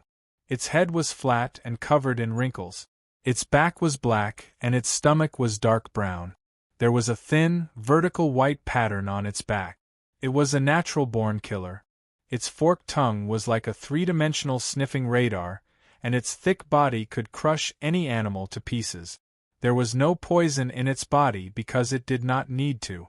It could stretch its jaw until it dislocated. It could swallow a living human and spend several weeks digesting it. After a hunt, it could maintain a state of not eating for several months. Other than General Zuroff, this giant python was fearless. Other than General Zuroff, no one could kill it. Normally, it lived on the island in a nest that other animals avoided. Tonight was the night it went out to hunt for food after several months. Chapter 96. What Feng Bujue found after he returned to the castle surprised even himself. 1 minute after he knocked on the door, Ivan came to answer it. After Feng Bujue entered the room, he chatted with the general for a while.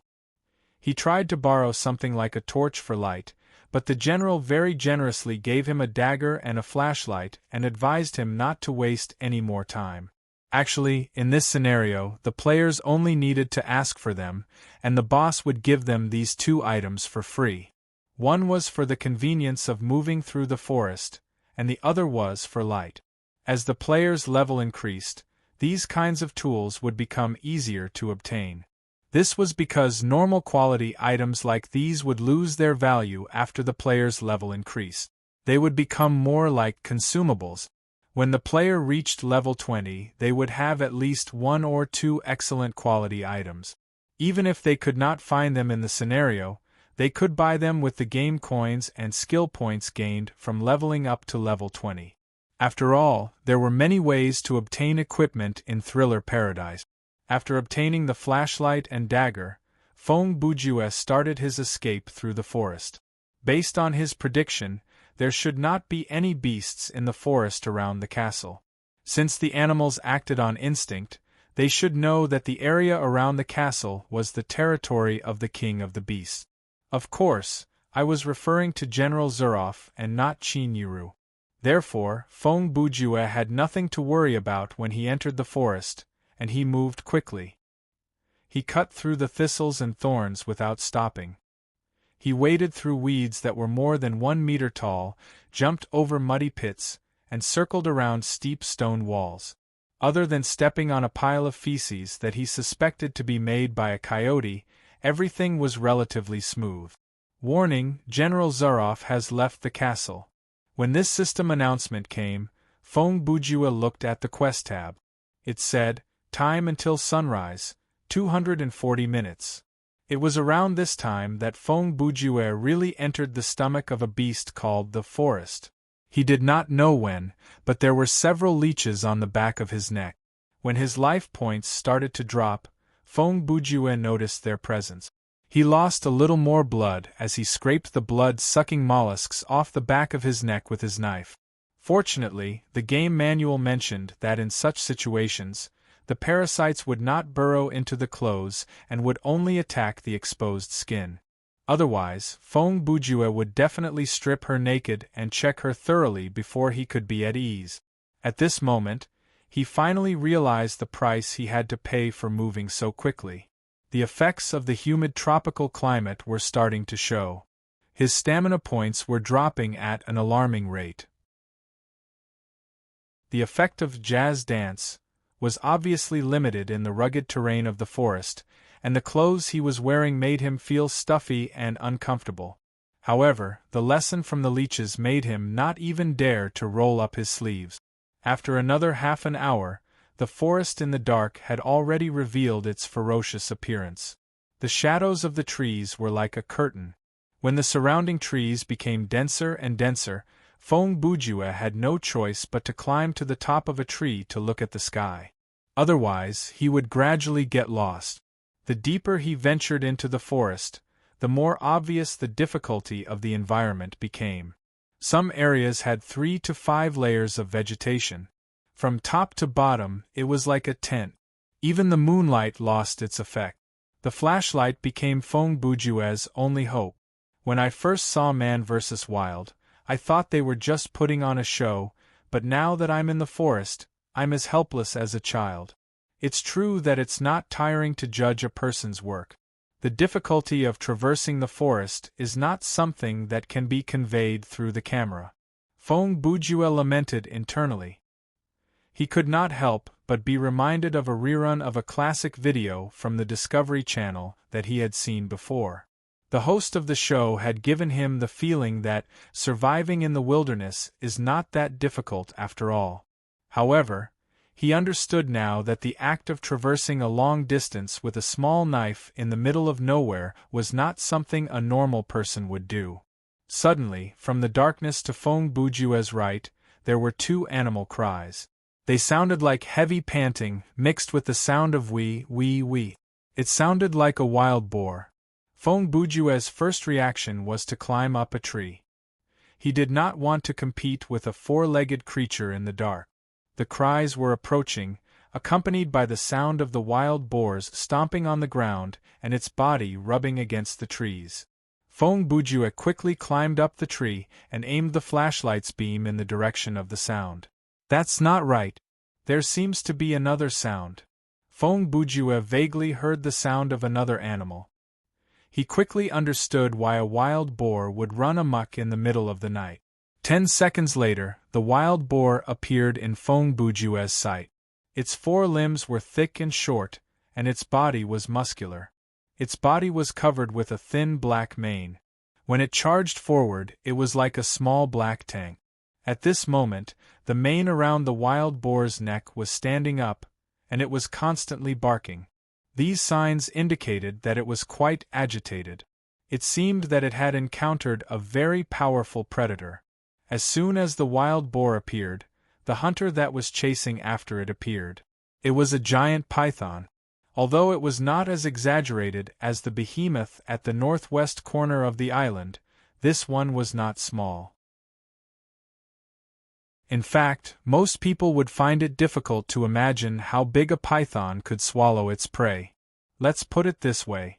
A 5-meter-long python could swallow a 2-meter-long crocodile, and an 8-meter-long python could swallow an entire zebra. The one in front of Feng Bujue was 8 meters long. Perhaps the wild boar was panicking, or perhaps the system wanted the player to witness what was going to happen next. In short, within the range of the flashlight, a very classic scene played out.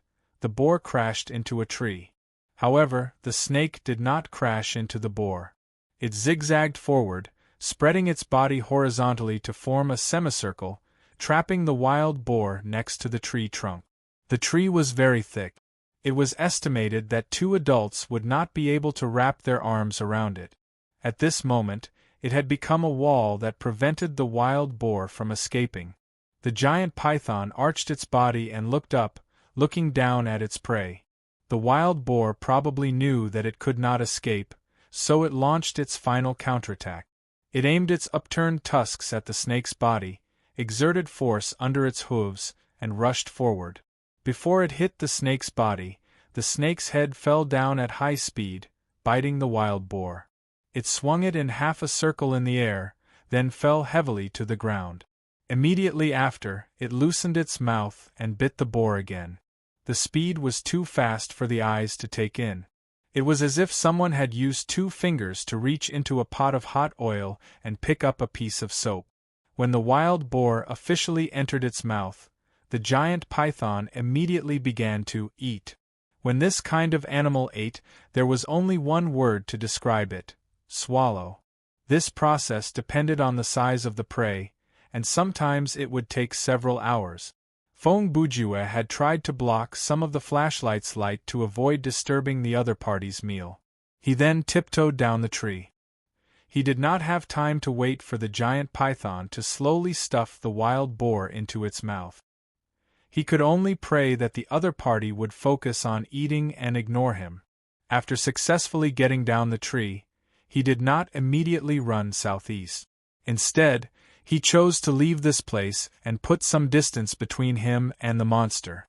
Unexpectedly, at this moment, Fong Bujue heard the sound of another animal, an even more deadly threat. Chapter 97. The barking of the hounds signaled the approach of danger, and this danger was obviously targeted at Fong Bujue.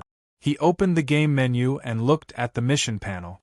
The time displayed was time until sunrise, 203 minutes. It had been 37 minutes since General Zarev set off. Although Fong Bujue had been traveling as fast as he could for more than an hour, the possibility of the enemy catching up to him was still very high. When the barking of the hounds got closer, the giant python not far away gave up on its meal. It abandoned the wild boar and fled into the dark forest. It seemed that the animals on this island knew what the barking meant. Even if they were not afraid of the dogs, they were afraid of the owners. Fong Bujue realized that the situation was urgent. He had to make an effective response. Even if he was doomed to die, he had to try his best to buy more time for his 2 teammates and increase their chances of clearing the level. Hiding was not going to work. Fong Bujue had more or less left some footprints along the way. With the general's tracking ability, not to mention footprints, even broken branches, stepped on weeds, and so on would not be able to escape the eyes of the Cossack. Furthermore, Zarev had brought his hounds with him. The smell left on the ground was as obvious as a road sign to animals that had a better sense of smell than humans. In this situation, the prey should be extremely nervous. In a dark and complicated environment, hearing that a powerful boss was gradually approaching, but not knowing when and how this human hunter would attack. This feeling was self-evident. In most horror or action games, being chased by something was often a test of the player's mental fortitude and control. If it were any other player, they would have run away long ago. They would not have cared about direction. They would have just run away from the barking of the hounds. However, Fong Bujue was as calm as ever. He did not feel fear. He quietly put away his knife and used the flashlight to confirm which direction was the safest before he started running. He was not worried that the flashlight would expose his whereabouts. Even if he turned off the flashlight, it would not slow down the enemy's approach. Instead, it would make it difficult for him to move in the dark. After Fong Bujue observed for a while, he felt that the path to the north was a little flat. He used the flashlight to illuminate the path ahead and ran as fast as he could. The barking of the hounds behind him was still getting closer, but he ignored the auditory pressure. He did not turn back or get distracted once. He focused all his attention on the path ahead to ensure that his speed was not affected. When running in such irregular terrain, The escapee should not turn back to look at the pursuer every 3 steps. Doing so would only cause more harm than good. In the many horror movies that Fong Bujue had seen, there was a plot that appeared quite frequently. A character, usually a beautiful woman, was being chased by a monster, and the place where they were being chased was the forest. The beautiful woman ran as she screamed and looked back at the camera from time to time. The camera followed her from the monster's point of view, constantly changing between shots. After running like this for a while, there was a 100% chance that the character would fall. Then, with a chaotic editing scene, a screen full of ketchup, and a squeal that sounded like a pig being slaughtered, the monster would get the first blood. Fong Bujue would not make this kind of mistake. It was impossible for him to trip over the monster. It was more realistic for him to trip over the monster. The chase continued for a while, and the barking of the hounds was finally about 15 meters behind Fong Bujue. He knew that he had entered the enemy's line of sight. Logically speaking, Zarev had 2 choices. 1. He could loosen the hound's collar and allow the dog to charge freely at the target. 2. He could use his boss-level shooting ability to finish the job. Either way, Fong Bujue would be killed in a matter of seconds. The only difference was whether his throat would be torn apart by the sharp teeth or the back of his head would be blown up by the bullet. However, as the saying went, a wound on the back was the shame of a swordsman. That did not seem to have much to do with the current situation. In any case, Fong Bujue decided that even if he was going to die, he would put up a fight. Since it was going to be over soon, the life points and stamina points that had not been depleted would be meaningless. With a thought, he activated body enhancement spell and suddenly accelerated. With a stomp of his feet, he jumped to the side and hid behind a tree. This was the first time that Fong Bujue had used this skill. The feeling after activating it was amazing. It was as if the blood in his body was boiling, and his whole body was radiating heat. This kind of heat was different from the heat brought about by the environment.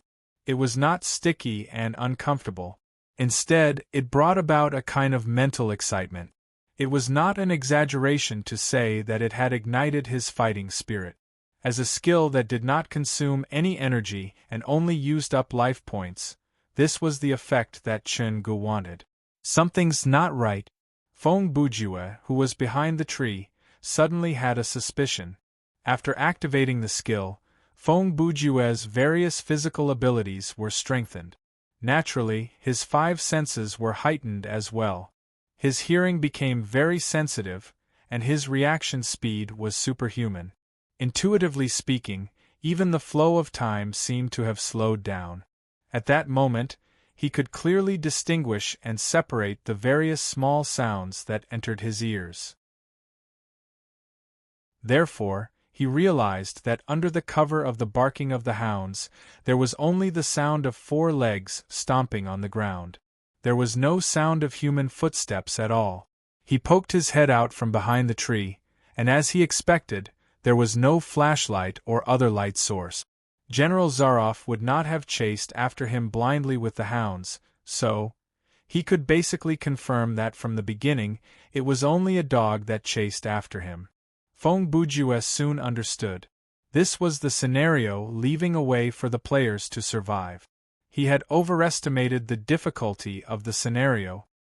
He had thought that the general would take around half an hour to catch up to him with the dogs, but from the looks of it, Zaroff had first released the large pack of hunting dogs that he had seen at the castle, and he had taken his time to catch up to them. Perhaps it was due to One Blade's premature death and Passing Rain's disconnection, or perhaps the difficulty of the scenario was based on what the players could do in the 1 hour before the boss set off. In any case, this kind of setting was more in line with the system's usual flawless style. Since the players could split up, the monsters could split up as well. This way, there would not be a situation where one team cleared the scenario without any difficulty while the other team fell into despair. Every team would face this kind of challenge, and correspondingly, the boss would appear later. Chapter 98. A mere dog has been chasing me for half a day. Feng Bujue was annoyed when he realized that. Furthermore, he had already activated his skill. If he stopped now and fought in his normal state, the life points that he had spent in the past half a minute would have been wasted. He hurriedly dashed out, wanting to use the shortest amount of time, the fastest and most ferocious attack to blast that hound into pieces. Feng Bujue slid to the side. He held the flashlight in his left hand and held the wrench in his right. He was ready to attack at any moment. However, when the monster entered Feng Bujue's sight and was illuminated by the flashlight, he was shocked. He could not help but be thankful that he had activated body enhancement spell earlier. There was a rush of footsteps through the mist formed by the damp air, and a huge, terrible shadow came through the fog. Its neck was raised proudly, its eyes were almond-shaped, the top of its head was flat, and its ears stood erect. Its white and strong teeth bit down in a scissor shape. The muscles on its body were well developed and compact. Its neck was slightly arched and gradually widened to join its body. Its back was short and strong, and it had enough width. Its thighs were long and wide, and the front and back of its body were well balanced. These were the characteristics of a well-trained, and well-bred dog. Of course, as a monster from Thriller Paradise, the purpose of its creation was to scare and kill people, not to participate in the Westminster competition. Therefore, it had something that a normal dog did not have. Its body was as black as coal, and its eyes were as bright as fire. Its body was unbelievably large. Compared to it, a tiger would be no different from a cat. It opened its mouth to reveal its fangs, and saliva dripped from its teeth. The most exaggerated thing was that the head of the hound's mouth, neck hair, and the lower part of its neck were shining. It looked very much like the legendary hellhound, except that this monster only had one head and not three. This thing is made from alchemy, isn't it? When Feng Bujue gasped with dissatisfaction, the hound had already leaped at him. The monster stood up on its hind legs and could bite Feng Bujue's neck, so Feng Bujue did not dare let his guard down. He jumped back and evaded the hound's bite. This time, Feng Bujue jumped so far that even he was surprised by himself. The bonus brought by the body enhancement technique was far beyond his expectations. It was the first time he had experienced such a physical quality that was obviously higher than that of ordinary people. He wasn't used to it. For example, his dynamic vision, which had been greatly improved along with his speed and strength. As long as he focused, everything in front of him seemed to slow down. He could even see a mosquito clearly. He even felt like he could catch the mosquito with 2 fingers if he stretched out his hand. At the end of the first movie of The Matrix, Neo seemed to have felt the same way after his awakening. When Smith attacked him for the last time, he easily received the attack and changed his two-handed stance to a single-handed stance with a puzzled look on his face. This was a normal reaction after one's strength had suddenly increased by several times. It was a slight discomfort. The hound's attack did not stop. With a howl, it jumped in an arc that was comparable to Feng Bujue's jump, and once again pounced forward. Clang! The sound of metal clashing rang out in the forest.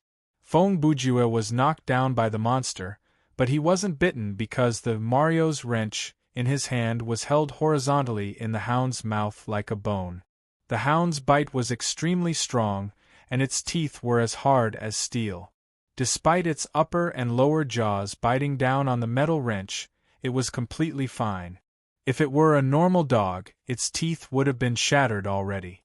At such a close distance, Feng Bujue got a clearer look. It was hard to tell what breed the dog was. Its head and fur were similar to a Doberman, but its body was like a mastiff, and its head was bigger than a lioness. The more he thought about it, the more he wanted to say that it was a chimera. Feng Bujue's strength was also very high. He held the wrench tightly in his right hand and held it horizontally between the hound's mouth. It was a temporary stalemate with the monster. His left hand let go of the flashlight and took out the small knife that Zaroff had given him. He stabbed it into the soft belly of the hound. In that instant, Feng Bujue's face was covered in dog blood, but he knew that the battle was not over. He couldn't stop attacking until the enemy was completely dead. He ignored the blood on his face and continued to exert strength in his wrist. He cut a straight line from the hound's neck to its stomach. After all, the monster was still a hound. When its most lethal part, its mouth, was suppressed, it was unable to fight against a human who was more agile and could use weapons. Before the hound died, it used a shocking amount of strength to leave a deep bite mark on the wrench. Unfortunately, its strength was not enough to destroy the wrench.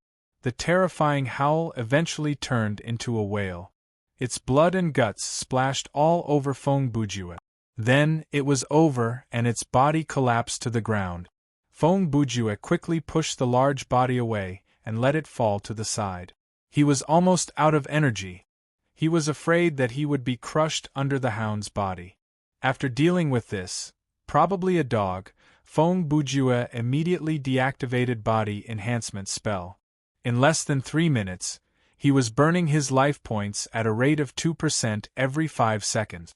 Combined with the fact that he was already low on life points before the battle started, his life points had dropped to 32%.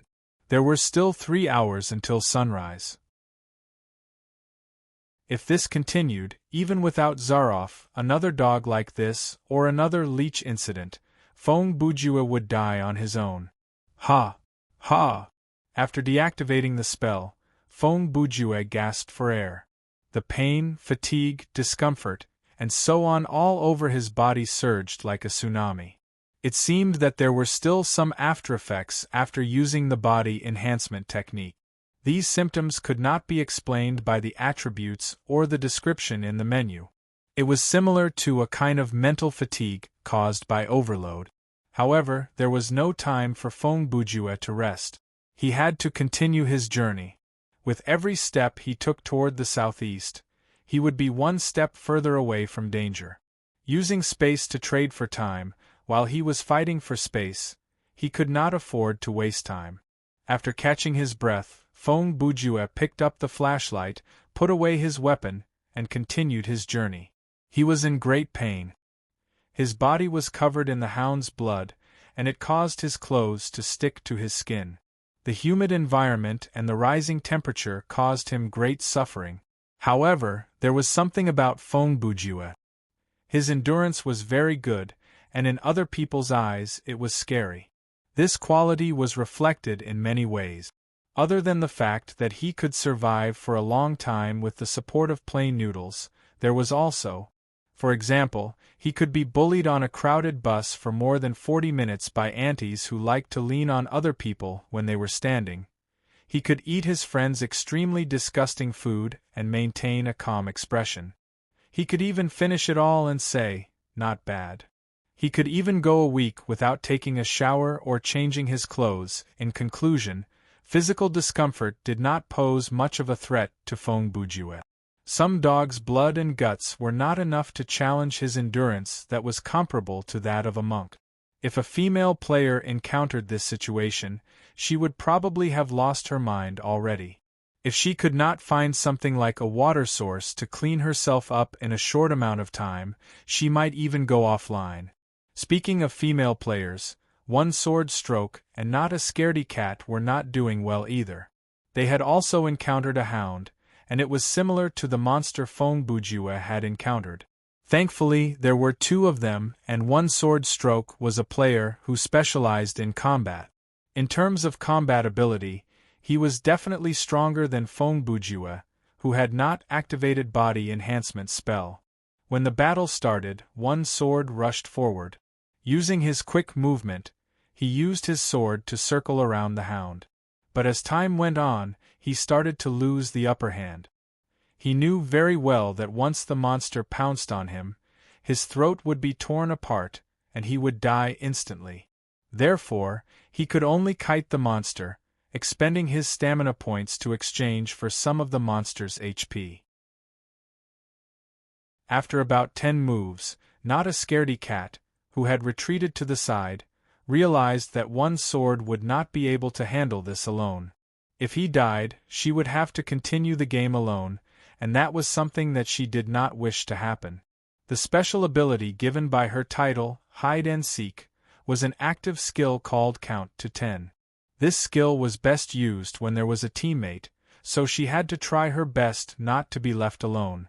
Therefore, not a scaredy cat decided to temporarily abandon the image of a weakling who needed protection. She took out her weapon and silently approached the hound's back. Not far away, one sword's range of movement was slowly being narrowed down by the hound. He slowly retreated to the side of a tree, and the space for him to evade was slowly shrinking. In his heart, he had a more accurate assessment of his combat ability compared to the monsters. His maximum speed was indeed 30% faster than the hound, but that was about it. The difference in strength was too big, and there was no way he could fight the monster head-on. That was the nature of combat. Before and halfway through the battle, the mentality of the players would change. Merely observing the opponent would not provide as much information as actually experiencing the battle. Before the battle, the mentality of how strong can the opponent be would be quickly shattered once the battle started. The exhaustion of stamina points waited for no one, and the situation was not completely under one sword's control. Now, he was faced with a decision. Should he sacrifice a large amount of life points to fight back for a more stable victory, or should he continue like this until he came up with another solution? Just as one sword was hesitating, a scene that shocked him appeared before his eyes. The place where they were fighting was close to a stone wall. The trees around them were scattered, and the night sky above them was clear and beautiful. The stars shone with a cold light, and the moon hung high in the sky, bathing the place in soft and hazy light. Under the moonlight, a small figure suddenly leaped into the air. Drawing an arc in the air, she descended from the sky behind the hound. The monster and one sword froze where they were. The former sensed danger, and the latter was stunned by what he saw. Not a scaredy cat was using both of her hands to raise a large hammer. Like a tiger descending the mountain, she swung it down at the monster. You're tuning into the Phoenix Knights YouTube channel. Don't forget to subscribe and join us on this journey to catch the most captivating stories.